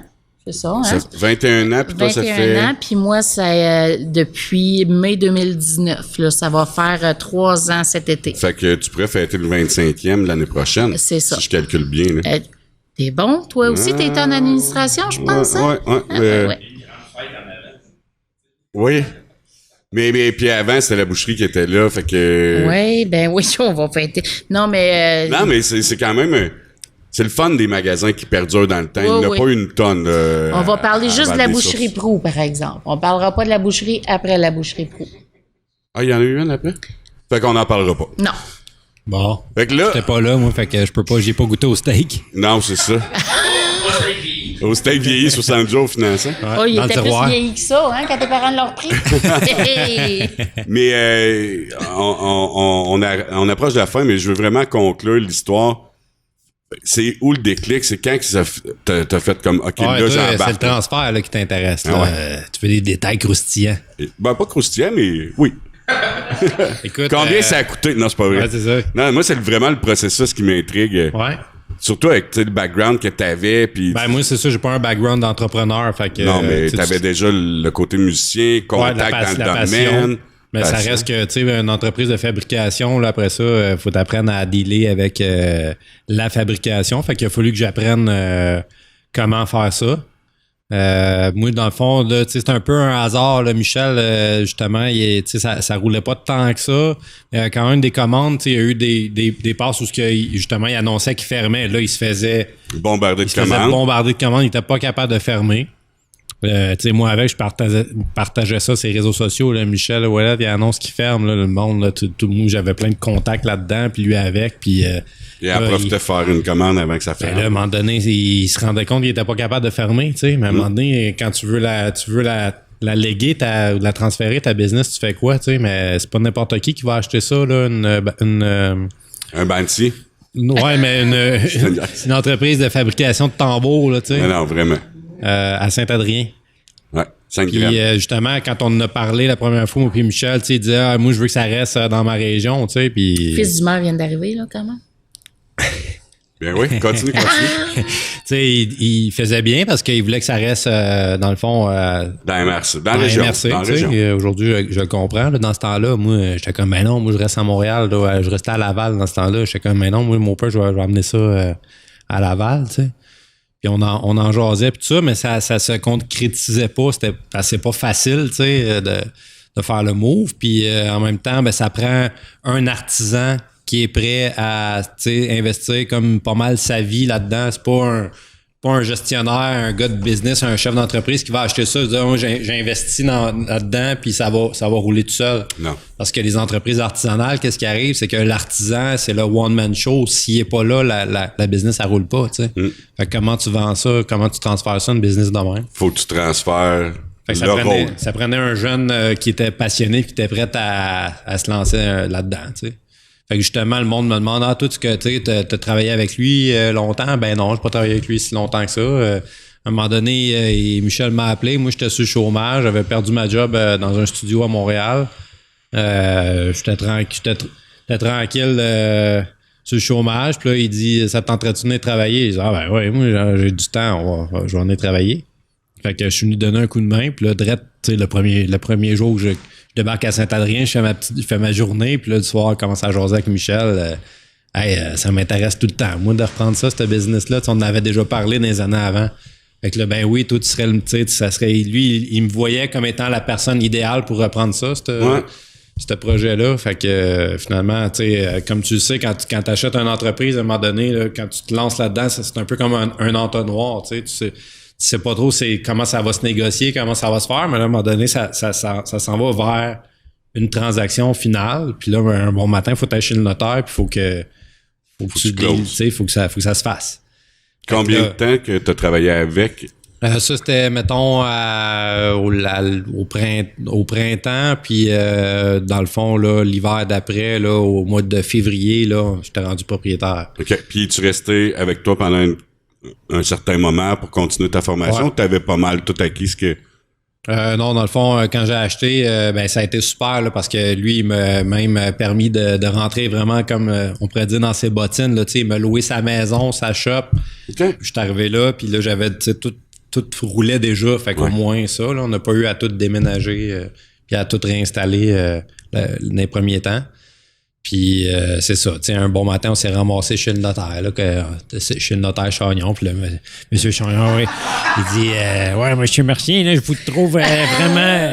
Hey, il parle pas vite de même, peut te jurer, Chris. Ça, c'est 15 minutes de son speech que tu viens de faire en 30 secondes. Monsieur Mercier... Ben non, il est fin, Maître Chagnon, mais... Je vous trouve très courageux. C'est un personnage. Il dit, je vous trouve très courageux, monsieur Mercier, d'acheter... C'est vrai que c'est un bon imitateur. Ouais. Une entreprise comme ça. Parce que là, il regardait toute la patente, puis lui, il était comme, tu sais, qu'est-ce que tu fais là? Tu sais, t'es fou de te pitcher là-dedans, mais moi, j'étais comme, ben non, je suis confiant, tu sais. Puis lui-même, à un moment donné, il disait, ben là, tout ce qui te reste, c'est la confiance, puis tu te lances là-dedans, tu y vas à fond, puis let's go, là, all in. Puis tu déménages la shop en quelle année? On a déménagé cet été, ça va faire 3 ans. OK. Fait que calcul, là, je sais pas si c'était bon, mettons plus, moins 2. Fait 2 bières, là. C'est ça. Après 2 pintes, 2 plus 2. Fait que, ben oui, c'est ça. On a, quand il est arrivé le temps, justement, à un moment donné, je savais bien que Michel, il me louerait pas sa place là, pendant le restant de mes jours. Fait que, fallait trouver une place, puis c'était quand même pas facile à, tu sais, là, c'était un peu un enjeu, là. Qu'est-ce qu'on fait? J'achète une petite maison, puis j'installe ça dans le garage, dans le fond de la cour. Qu'est-ce que je fais? Fait que là, je commençais à chercher. Mon père aussi, c'était venu dans la région, hein, quand on a acheté l'entreprise. Il était trippé solide, lui. Lui, tu sais, il était comme, oui, t'achètes ça. Lui, il arrivait tout le temps avant moi. Il est arrivé à Saint-Adrien avant moi. Il s'est loué un appart à Saint-Adrien, 315$ par mois, je pense, ça coûtait. Tout compris à ce prix-là à Saint-Adrien. Tu sais, il a loué, puis dans ce temps, tu sais, c'était avant la flambée, là, de tout le monde veut s'en aller à Saint-Adrien, là, parce que le BIM n'existait pas dans ce temps-là. Ouais. Fait que, on aurait dû faire de la spéculation. Mais ben oui, mais en tout cas, sais, mon père s'en vient, il déménage à Saint-Adrien avant même que j'aie, moi, conclu mes affaires. Je pense que j'ai vu ton père avant toi au magasin. Ça se peut, ouais. Oui, puis il m'en a parlé, là. Il était tellement heureux, tellement super fier. Motivé, là, tu sais. Puis, fait que lui, il fait souvent des démarches pour moi, il faisait des téléphones, puis tout ça. Puis c'est lui, dans le fond, qui a commandé, il a pogné le téléphone, puis il a appelé à la ville d'Asbestos, je sais pas trop où, puis il est tombé sur Martin Lafleur. OK. À Corpo, hein. Qui était sa Corpo de développement économique. Puis là, puis Thomas aussi était là à ce moment-là. On n'a jamais été bien utile, Martin Lafleur. Puis, fait que là, je peux pitcher des affaires. Mon perk, ça cherche une bâtisse. Fait qu'à un moment donné, on cherche. Puis, c'est ça. Martin, lui, dit, ben oui, il n'y a pas de trouble. Lui, il est entreprenant, hein, ce gars-là. Fait qu'il n'y a pas de trouble. On va t'en trouver une bâtisse. C'est un agent de développement. Il fait sa job. Ouais. Fait que, écoute, moi, j'étais déjà allé visiter la bâtisse où est-ce que je suis. Qui est sur la 116 à Danville. C'était un monsieur Gilbert qui était là. OK. Puis je suis passé en avant souvent, puis là, je voyais une pancarte avant. Tu sais, c'était écrit à vendre ou à louer, c'était pas trop clair. J'allais voir dans les petites fenêtres dans les portes de garage. Je trouvais que c'était crime. J'étais là, c'est une belle bâtisse, ça. J'étais là, ben, c'est bien trop grand pour moi. Je serais jamais capable de me payer ça, tu sais. Fait que, 62 000, yes!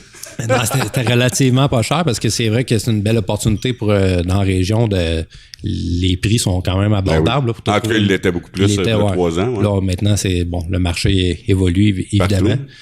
Fait que finalement, ça a fini par ça faire. On a trouvé cette bâtisse-là. Au début, on pensait que c'était trop grand. Là, finalement, moi, je me suis étalé. Là, j'étais un gars assez traîneux. Fait que là, il y a du stock partout. Là, on a tout pris la place. Là, il y a des piles de bois partout, puis des fûts, puis on a du fun en masse. Combien d'employés? Là, on est rendu officiellement, j'ai 4 employés. OK. Dont Michael, si je me trompe pas. Hein? Michael, c'est le petit dernier. Ouais. C'est lui qui a fait nos poignées de fûts que tu vois là-bas. Oui, Michael, qui est un super artisan, tourneur et tout ça. Il a quand même lâché Cascade pour aller dans ton team. C'est cool. Lui, justement, c'est mon père qui l'a trouvé, Michael. Et mon père, il l'a vu un moment donné. C'est que ça hot, nos pères, man. Moi, tu me parles de ça, puis Chris, tout ce que tu vois, à peu près, il l'a fait ou il a aidé à le construire, puis je vois que c'est la même affaire pour toi. Mon père a vu Michael qui il était dans un marché d'artisans, puis il était sur son tour à bois, tu sais, il fait des shows live sur son tour à bois, tout ça. Lui, il faisait ça toujours fait ça comme un sideline, plus, parce que oui, il avait une bonne job chez Cascade. Il était cadre chez Cascade, là, il était boss, tu sais. Il gérait pas mal d'employés là-bas, puis tout ça. Mais c'était un super artisan, tourneur, puis tout ça. Puis justement, mon père, quand il l'a vu, il dit « Hey, mon gars, il y a des restants de bois, peut-être que ça pourrait t'intéresser, tu devrais aller le voir. » Fait qu'à un moment donné, on rentre en contact. Il vient me voir dans ce temps-là encore à Saint-Adrien. Puis on a toujours continué à se voir, tu sais. Lui a vu mon évolution là, à travers mon père. Puis, tu sais, moi, je disais tout le temps en niaisant, je le cruisais un peu, je disais, tu sais, si jamais tu te cherches une job, là. Je suis là. Je suis là, tu sais. Je serais pas capable de te donner peut-être les mêmes salaires et les mêmes conditions. Mais du bonheur. Mais beaucoup de bonheur. Fait que ça y a travaillé, ça a l'air que j'ai. Ça a marché. Mon minding. Puis, tu sais, je me rends compte de ça beaucoup, de ce que la pensée, tu sais, justement, par rapport à ton cancer, les épreuves qu'on a dans la vie, c'est que quand t'es positif, puis que. T'attires le positif. Tu penses très, très fort à quelque chose de façon positive, tu sais, à un moment donné, ça finit souvent par se passer. Des fois, pas exactement de la façon que tu l'as pensé, mais on attire des bonnes choses. Fait que moi, ben, c'est ça. À travers tout ça, je suis bien heureux du dénouement de toutes ces histoires-là. Tu parlais d'up and down. Le marché, c'est-tu stabilisé? Ton carnet de commandes, es-tu plus stable, plus régulier? C'est sûr qu'il y a toujours des up and down, on se le cachera pas, mais t'as-tu... Ben, en fait, je comprends bien le marché, je sais qu'il est là.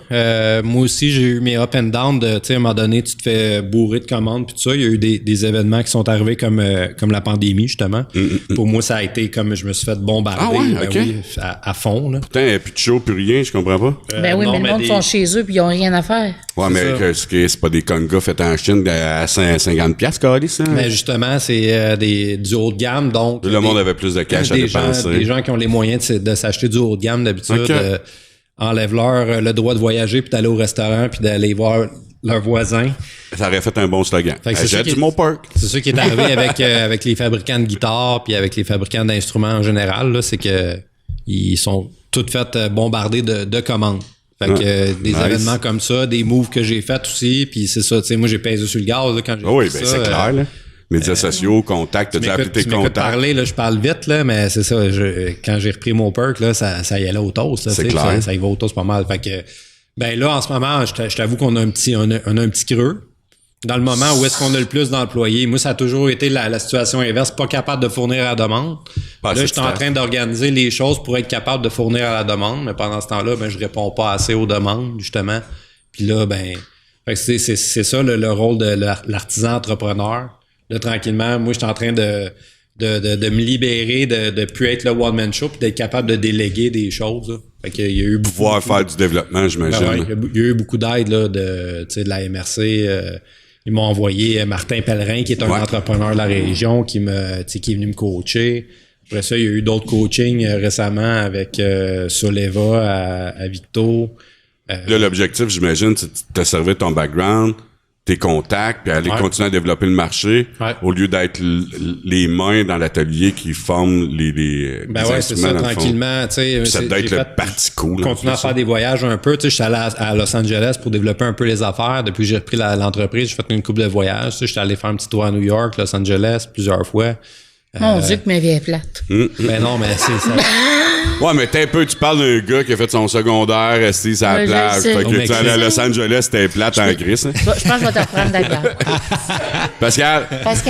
C'est pas pour faire big shot, mais c'est. Non, mais ça fait partie du métier, là. Ben oui, c'est ça. Il faut que tu fasses ça. C'est là que le plus gros du marché américain doit être là. Est à New York et à Los Angeles. Fait qu'à un moment donné, faut que j'y aille. C'est triste, mais c'est ça. Fait que là, j'ai bien hâte d'y retourner. Ça fait longtemps. Un jour, je vais aller en Belgique. Puis à Londres, parce que la bière se fait là, tu sais. C'est ça. Un jour. Ouais. Mais tu sais, contrairement à ce que les gens pensent, tu dois vendre à Cuba, puis ben tu sais, on n'a pas de clients à Cuba, malheureusement, parce que bon, c'est la situation économique et tout ça. Mais par contre, tu sais, j'y vais quand même parce que c'est de là que ça vient, ces instruments-là. Fait que j'essaie d'y aller le plus souvent possible. T'inspirer de la culture, puis garder j'ai plein de contacts là-bas, puis il y a plein de choses qui se passent, tout le temps en train de faire des investigations, des recherches musicales et tout ça. Là. C'est assez large. On pourrait en parler jusqu'à 4-5 heures du matin. Ça, on fera ça avec une autre bière. Moi, je vais aller où ils font des dossards de sécurité. À Cuba?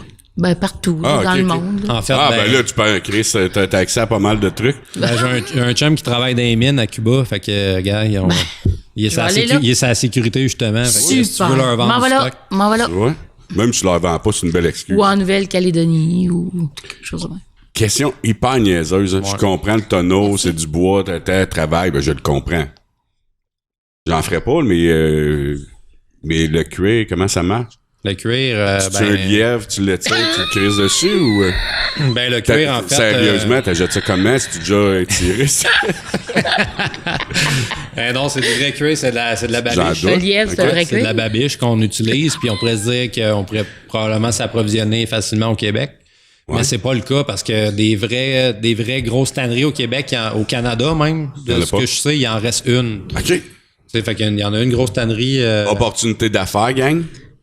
Ouais, mais tu sais, t'as des tanneries, c'est pas tout le monde qui tient ça. Non, mais c'est ça, il y a une opportunité d'affaires. Une tannerie, premièrement, c'est une grosse shop qui deal avec des grosses piles de peau animale, là, avec du poil puis du gras. Là. Ça sent pas la rose, hein. C'est pas.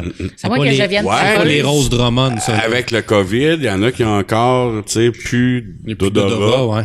Ça peut aider. Moi, j'étais allé faire pour les en tout cas à la tannerie, puis COVID, pas COVID, puis... Tu sais, c'est pas tout le monde qui veut travailler là-dedans non plus. Fait que, ben, ça doit être pas loin la même chose que toi, là. Tu sais, pour te donner une idée, dans le fond, les raquettes, tu sais, qui sont faites en babiche, ben, ils ont... Tu sais, il y en a plus ben. Non, c'est plus en plastique, Esther. C'est quoi de la babiche? Mais la raison. Ce genre de cuir. Tu sais, ce qu'ils prennent pour tisser des chaises en babiche, puis tu sais, des chaises avec du cuir. Ben, la babiche, c'est ça, c'est le cuir. Ouais, mais ça vient d'où? Ça vient de quoi? C'est de la peau de vache. Okay. De la peau de vache ou d'animal. Ça peut être de l'orignal, du chevreuil. Du lièvre, ça fait des petits congas. Ça fait de la petite babiche. Fait que là, t'achètes ça où pour... Ben là, on importe, on en importe. C'est à peu près la seule affaire qu'on peut pas trouver comme du bois puis du métal. C'est quand même assez facile à trouver. Mais ça, je travaille fort. Fait que là, j'ai un ami latino s'appelle Harold. Lui, je l'ai mis là-dessus là, parce qu'à un moment donné, moi, j'étais tanné là, de me battre avec ça. Anciennement, on s'approvisionnait, pour être honnête, à l'usine de raquettes. OK. parce que eux, justement, ils traitent, tu sais, ils en ont de la babiche, puis ils nous gardaient les plus belles peaux, parce que nous, ça prend pas juste de la peau, ça prend de la belle peau, tu sais. On veut pas qu'elle soit pleine de coups de couteau puis pleine de trous, là. Tandis que quand ils font de la babiche pour du lacet, pour des raquettes, puis tout ça, eux, ils recoupent tout ça en lacet. Fait qu'ils sans sac. Sans sac, là, qu'elle soit maganée, la peau. Mais là, le problème, c'est pourquoi est-ce qu'on n'en voit plus dans les magasins? C'est pas qu'il n'y a pas de demande, c'est qu'il n'y a pas de tisseurs de babiche. Tu sais, il n'y a pas de... Puis ça, c'est pas tout le monde qui fait ça, là. C'est plus une tradition autochtone, là. Mm-hmm. Fait que là, à cette heure, de nos jours, qui veut faire ça, là, tirer après de la babiche, puis tisser ça, puis tu sais, travailler ça, c'est pas évident. Fait que c'est pour ça qu'eux, ils en font de moins en moins. Fait que j'aime ça parce que il y en a pas beaucoup qui en fait, puis vous avez remarqué, il veut pas nous dire d'où ça vient, il protège ses sources, c'est correct, tu fais bien. D'un fois, quelqu'un d'autre... moi, j'en importe de... Tu sais, j'ai un gars qui fait ça en Italie, il fait ça dans sa cour arrière. Il étend des pots sur des racks. Je peux te donner un conseil? La prochaine fois, arrête il fait ça en Italie. Parce que quand tu fais ça dans sa cour arrière, ça enlève tout le glamour de « Hey, j'ai des peaux italiennes sur mes tambours. » Ouais, mais c'est hot parce que le gars, il fait ça de façon artisanale. Puis nous, on est une entreprise artisanale. Puis, tu sais, je fais affaire avec le gars, il m'envoie un email. Le gars, il parle pas anglais, il prend...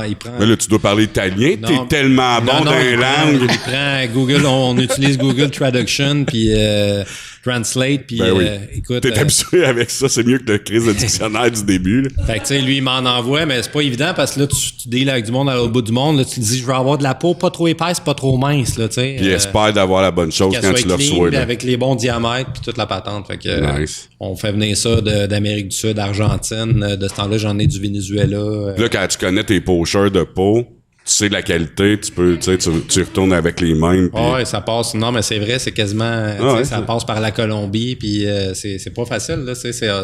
Tu deals avec de l'Argentine, le Venezuela, là, les situations politiques, économiques. C'est pas facile. Fait que, un gros défi. Envoyer de l'argent là-bas, mon chum lui envoie de l'argent là-bas, je sais pas quoi, c'est compliqué, là, c'est pas... Non. Là, quand tu donnes ça à ton comptable, une espèce de papier, là, il est comme, c'est quoi ça, cette dépense-là? Ouais, ça, c'est les pots, mais ça, c'est pas facile, là, c'est déjà mieux T'es envoyé de l'argent au Western Union, au Super C, à Victoriaville, au gars, puis en tout cas... Mais là, avec les codes SWIFT pis tout ça, c'est déjà mieux que quand Michel il a commencé à faire ça. Ouais. Mais là, on a une question qui vient du public, mesdames et messieurs. Oui, salut, c'est Rebecca. Je me demandais si tu avais eu de la difficulté d'approvisionnement, là, étant donné que tes pots, justement, viennent de l'Italie, ton bois vient d'un peu partout. Est-ce que tu as eu de la misère à t'approvisionner pendant la pandémie? Ouais, aucunement. Il y a juste les pots qui a toujours été un enjeu, dans le fond, qui est pas mal, comme Michel il dit, on en parle souvent, puis Michel Ouellet, c'est le nerf de la guerre. Là, c'est comme la chose la plus tough à trouver, puis c'est con parce qu'il y a des vaches partout dans les champs, dans les pâturages, ça fait des très belles peaux. Mais le reste du bois, puis du bois franc, puis du métal, puis nos pièces à nous, c'est quand même assez facile. C'est sûr que quand la pandémie est arrivée, là, moi j'étais sur le nerf, fait que j'ai rempli j'ai de l'inventaire là, beaucoup trop. Je roule à inventaire très élevé. À prix d'avant-pandémie? Avant, pendant, après, là, tu sais, j'étais assez craqué là-dessus. Fait qu'on a de la misère à marcher dans le shop, là, tellement qu'il y a du bois puis du stock. Non, mais c'était wise, là. Mais, tu sais, moi, quand ils ont annoncé qu'ils fermaient tout, là, c'était comme, je savais pas qu'est-ce qu'ils fermaient ou pas, là, tu sais, évidemment, il y a des trucs qui sont restés ouverts, comme, mettons, du gaz à souder. Mais, bon, après ça, nous aussi, il a fallu qu'on ferme. Mais moi, j'habite dans la même bâtisse, fait que moi, j'ai pas arrêté de travailler. Fait que ça me prenait du stock, là, tu sais. Fait moi, j'ai continué. On a eu quand même des pertes là, de revenus liées un peu à ça, mais après ça, ça a fini par repartir, puis on s'est fait comme bombarder de commandes, mais l'approvisionnement, nous, dans notre cas, ça n'a pas été trop un problème. Cool. Ben, en tout cas, pour vrai, quand tu dis qu'on pourrait en parler devant une bière pendant encore 4 heures, je le souhaite franchement, parce que c'est vraiment intéressant, c'est vraiment inspirant. T'as vraiment un parcours qui est, comme tu disais au début, atypique. Je pense que tu ne pouvais pas mieux le présenter. Mais pour vrai, merci. Merci de partager ça. Merci de partager vos histoires. Merci de m'inviter. Écoute, c'est tellement le fun d'apprendre ces entrepreneurs, puis de voir les parcours, puis de... C'est ça, c'est le fun, c'est drôle, c'est motivant. Ça met encore notre région en valeur, puis... Moi, ce que j'aimerais souligner, là, tandis qu'on est du côté régional, puis ça, justement, c'est l'opportunité de s'installer en région. Moi, j'essaie depuis que je suis dans le coin, là, j'essaie de creuser tous mes amis là, pour qu'ils s'en viennent dans la région. Là. Je suis comme, hey, tu devrais t'en venir, toi, dans la région. T'aimes pas ta job. Lâche ta job, achète une petite maison ici. T'es le pilou de Denville. Là. Ben oui, vends ton duplex à Montréal. Là, puis achète-toi une petite maison ici. Puis trouve-toi une petite job que t'aimes. Puis tu vas être pas mal plus relax. Fait que, tu sais, autant au niveau entrepreneurial, pour les entrepreneurs que pour tout le monde, tu sais, je trouve que c'est une belle opportunité. Puis on a de l'aide, on a du, tu sais, la chambre de commerce, c'est le fun. Des fois, on se dit, je devrais-tu m'inscrire à cette activité-là? Fait que tu vas venir au curling, c'est ça que tu me dis? Ben écoute, je vais y aller à pied. Bon, good! Hey. Es-tu inscrit, Reb, au curling? Non, je suis pas inscrit encore. Reb, ben là, il n'est pas inscrit au curling, mais il vient de confirmer qu'il va être. Comme je suis en train de dire, des fois, on se décide à la dernière minute, on n'est pas sûr, devrais-tu y aller? Puis là, finalement, tu y vas, puis là, tu fais 2-3 belles rencontres. Là, Kim, c'est vrai, tu sais. Vraiment. Parce que c'est facile de rester enfermé dans notre... Non, puis t'es vraiment intéressant, là. C'est le fun de t'entendre parler. Ben, toi aussi, t'es intéressant. Tous les acteurs économiques de la région, tu sais, tu parlais de la ville mono-industrielle, tous les acteurs économiques de la région sont maintenant attentifs à des projets comme tu as eu. La même affaire pour toi. Je sais pas si vous avez profité de l'aide de MRC, SADC, Corpo de développement et tout ça. Ben ouais. Mais dans le temps, là, c'était beaucoup moins attentif si tu n'avais pas une entreprise qui était liée à la mine. Ouais. C'est plate, mais c'était ça. Ben, tu sais, là, je te fais un résumé. Tu sais, moi, je suis pas entrepreneur, je veux me lancer là-dedans. Là, je m'en viens dans le coin. Là, je vois qu'il y a un cours au Centre de formation professionnelle Asbestos. Lancement d'entreprise. On l'a tout fait. Fait que là, tu sais, je l'ai fait, mais bon, dans mon cas, je l'ai pas complété, mais quand même, tu sais, je veux dire, j'en ai fait un bout. J'ai vu que c'était pas sur la plage, puis il y avait pas de feu après les cours. Non, mais tu sais, t'es en train de racheter une entreprise, ça en passe bien des affaires, puis à un moment donné, bon, tu sais, je pouvais pas être là toujours à l'heure au bon endroit. Mais ça reste que bon, tu sais, il y a un... C'était Gilles ou Patrice qui donnait le cours? C'était Patrice Parent. Fait que, non, mais tu sais, il a pas été fin, là. Il aurait pu te laisser passer pareil. Là. Non, mais écoute, regarde, c'est une joke, c'est une blague. On l'invitera prendre une bière avec nous autres, on en parlera. Yeah. Non, mais c'est bien correct, tu sais, je veux dire, j'ai pris plein de belles ressources à travers ça. Après ça, je veux dire, tu sais, t'achètes... La Corpo t'en parlait tantôt de Martin. C'est ça, t'achètes l'entreprise, le monde t'aide à te trouver une bâtisse pour t'installer. Après ça, t'as de l'aide pour te faire coacher, t'as de l'aide pour tes projets. Je veux faire une paint shop. Regarde, on va te prêter de l'argent, on va te trouver des subventions, puis ça arrête pas, tu sais. Tu vois pas ça à ben des places, ben des MRC qui sont aussi accueillantes, que les acteurs économiques qui sont aussi attentifs puis aussi intenses même pour t'aider à réussir. Là, fait que... Ouais. Qu'est-ce que t'en sais? Ben moi, je l'ai vécu. As-tu été dans d'autres MRC? Non, mais j'ai eu beaucoup d'amis entrepreneurs qui ont ouvert des microbrasseries puis qui sont loin d'avoir eu notre parcours. Là. Puis même à l'inverse, je le dis-tu? Oui, ils sont pas mal. En tout cas, je vais dire, dans une ville voisine, pas très loin, il y a une microbrasserie qui s'est ouverte dernièrement. Fait que, puis la municipalité est vraiment pas collaboratrice, tu sais. Puis ça, c'est comme, Chris, qu'il faut pas que tu comprennes. Pour pas aider une entreprise, c'est sûr, moi, mon domaine, c'est un micro, fait que je vais dire, les micros, c'est les plus belles entreprises à accueillir dans ta ville, tu sais. Ça amène du tourisme, ça fait travailler du monde. L'agro-tourisme, c'est super important. Ben oui, ça te met ça à les congas, c'est ça. Mais les on se comprend. Puis moi, là-dedans. Fait que, ouais, mais, les gars. Oui. Les gars. Non, mais il dit les plus belles, mais il y en a d'autres des belles, là. C'est pas juste l'alcool puis les congas dans la vie. Non, mais... La rumba, c'est bien beau. Non, mais je connais des brasseurs qui ont besoin de gants. Ben non, c'est ça. Je connais des gens qui font des congas qui ont besoin de gants aussi. Mais tout ça pour dire que pas si loin que ça, dans une ville très voisine, c'est pas facile, tu sais. Non. Fait que... On est choyé vraiment, je pense, ici. Il y a plein de beaux projets, puis tu sais, on parle un peu du BIM puis de Pilou entre les branches, mais tu sais, ça se passe là quand même, là, c'est pas... c'est pas des blagues, là. Tu sais, moi, je suis connecté aussi, je suis membre du BIM, là. Ben, j'ai pas payé encore mon membership de cette année. Fait que tu peux pas te vanter que t'es membre. Non, je suis comme membre. Mais là... T'es membre en retard. On va le payer bientôt, là, mais tu sais, je veux dire... Il est pas membre. Fait qu'envoyez la facture du curling tout de suite. Ouais, envoyez-moi ça, le BIM. Ouais, puis mais c'est ça, tu sais, je veux dire, c'est des projets que tu vois pas nécessairement à tous les coins de rue, là, tu sais, revirer une église en business, puis en en business de cinéma, puis de post-production audio, puis tout ça. Puis, il y en a plein d'affaires qu'on voit pas beaucoup. C'est tout dans la même MRC. Là. Il y a beaucoup de trucs qui se passent. Là. Mine d'ardoise, c'est hot en crise. Le slackline, c'est hot en crise. Ce que tu fais, les mieleries, on n'en parle presque pas. On a-tu encore un cultureux de cultivateur de champignons? Oui. Tu sais, c'est pour vrai. Tu vois pas ça à grand place, à part dans le village. Cultureux, comme on dit. Ah, excuse. À part dans le village des Schtroumpfs, cultivater des champignons, ça arrive pas souvent. Ouais. Puis, tu sais, pour vrai, on a vraiment... Puis là, je nommerai pas toutes les entreprises qui sont hot, mais tu sais, il y a plein de choses qui se passent qui sont vraiment cool. Là. Ouais. Puis tu fais partie, dans le fond, t'as l'entreprise qui fabrique un des meilleurs, sinon le meilleur conga, tambour, je sais pas comment le dire, au monde. Non, c'est vrai. On en vend partout. Là, on en vend dans 25 pays quand même. Il y a des pays que j'en ai vendu un, mais ça compte pour un pays pareil. C'est sûr. Fait que, vraiment. International. Yeah. Moi, j'ai une question, Francis. Ouais. C'est quoi le coup que tu es le plus fier? Qu'est-ce qui est arrivé depuis que tu es avec Mopark que tu es le plus fier? J'avais dit, quand tu as dit le coup, j'allais dire 5000$.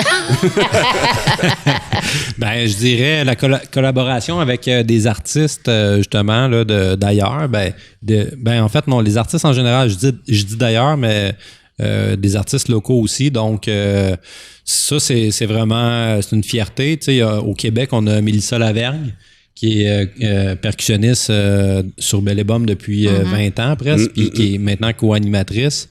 J'ai hérité de ces collaborations-là. Moi, je l'ai connu aussi par l'entremise de la musique, mais c'était déjà une artiste qui collaborait avec mon père quand j'ai repris. Puis sinon, les artistes internationaux, là, ça, c'est vraiment des bons coups là, que ça c'est pas venu... T'as-tu déjà vu un djembé, whatever, un Kong, whatever, t'as fait comme « Fuck, c'est les miens », même si c'était toi ou Michel qui les avait vendus, puis dans un show, un festival, n'importe quoi, puis t'as fait « Wow, là, je suis hot, je suis content de l'avoir vu là. » À Belle et Bomme, évidemment, oui, j'imagine, mais... Oui, ça arrive. Il y a du monde tellement partout qui en ont que, tu sais, c'est ça, des fois, ça peut être un conga que Michel il a vendu là, 20 ans à quelqu'un, puis qui s'est ramassé d'un à l'autre, puis qui finalement il se ramasse sur une photo ou une vidéo à quelque part. C'est Stradivarius du C'est quoi le groupe tambour. Le plus reconnu qui l'a? On n'est pas dans les groupes mainstream. Non, mais je comprends. Au Québec, ça serait pas mal le show Belle et Bomme, là, qui je veux dire, nos congas sont à télé à Twistman quand même, à Télé-Québec depuis 20 ans. Là, si je me trompe pas, fin de marde, mais si je me trompe pas, je pense que l'école primaire de où ce que mon gars allait, la Tourelle, c'est tout équipé de petits congas qui a été fait par Michel. Ça se peut bien, tu sais, il y a bien des... Mais c'est un marché qui est quand même cool, là. Ben ouais, les cégeps, les écoles, tu sais, la semaine passée, je suis allé faire un petit tour au cégep de Saint-Laurent, au cégep de Joliette. Arrête avec tes cégeps, ben trop hot. Une école primaire. Ben mieux. Ouais, s'ils ont du budget pour s'acheter du Mopark, tant mieux, c'est vraiment le fun. Cher? Puis, tu sais, c'est pas donné, on fait du haut de gamme. Non, mais pour vrai, ouais. Ouais, on fait des produits haut de gamme, fait que c'est sûr que, tu sais, c'est pas... t'achètes pas ça. T'as le Mopark, pour vrai, puis c'est qui tes compétiteurs? T'as la Chine? Grosso modo, là, je veux dire. C'est ça, là, les compétiteurs, c'est des grandes marques, mettons. Là, d'autres haut de gamme. Ouais, dans les magasins, mais nous, on vend pas dans les magasins. Si tu voudrais faire du bas de gamme, tu ferais quoi? Tu le ferais à partir de poubelles? C'est quoi? Du bas de palettes à Palco. Ah, des palettes de Palco! Oh, nice! Ça conclut bien un podcast en tabarnak. Ça, mais Charlot, je pense que c'est une question, là, mais une vraie question. Peut-être que, tu sais, si on voulait sortir un produit plus abordable, bas de gamme, on prendrait du bois chez Palco. Bon, c'est ça. Tous ces rejets, on fait des congas avec ça. C'est bon, ça. Fait qu'on... Non, mais on a de quoi. De palettes. Ouais, tu vas avoir le haut de gamme, ça va s'appeler Mopark, puis le bas de gamme, ça va être Palco. Non, mais sérieusement, à un moment donné, la ligne est pas... La ligne, des fois, est pas si loin entre le bois qui peut servir pour une palette puis le bois qui est du select. Parce que, tu sais, Thomas m'a déjà parlé qu'il y a déjà eu des batchs de noyer. T'imagines-tu, du noyer, c'est un des bois les plus chers qu'il n'y a pas. Je vais te croire. Puis il y a déjà eu des batchs de ça qui a fait des palettes avec ça, ou je sais pas qu'est-ce que tu as fait. Tu l'as-tu revendu dans d'autres pays? Il a fait des murs. Non, mais tu sais, je veux dire, ça existe une peau synthétique? Oui, il y a des peaux synthétiques. OK. Fait que des palettes de Palco avec une peau synthétique. OK. 150$ chez Walmart. Comment? Hey, on va conclure ça là-dessus. Pour vrai, merci beaucoup. C'est vraiment cool de voir vos parcours, les relèves. Puis c'est le fun que vous ayez été là. C'est pas très français. Ah, c'est fun. Parce que ça aurait été vraiment des bijoux qui auraient été perdus. Tu sais que Michel aurait fermé ou la famille Lapointe aurait fermé ça aurait été vraiment triste. Non, c'est grâce à lui. Non. À vous? Pas la famille Lapointe. Céline Vaillancourt. C'était pas Yvan Lapointe qui avait ça. Ah ouais? Là, tu checkes tout le temps, Pascal, comment il réagit quand tu parles de sa famille. Oui, mais c'était pas son père qui avait ça, c'était sa mère. OK. N'oublie pas, c'est la journée de la femme. Oui, en plus, c'est la journée de la femme, t'as raison. Non, mais c'est parce que tout le monde pensait que c'était son père et sa moi, mère. je pensais que c'était le couple, là, ouais. Non, mais c'était juste sa mère qui avait ça. Oh, ouais. C'est-tu vrai? Attends, toi, une belle Non, conclusion. mais ça, c'est une belle échappatoire fiscale, mais anyway. Hey, sur ça, gang, merci encore 1000 fois. Puis, on se recroise bientôt, là. Allez, la foule!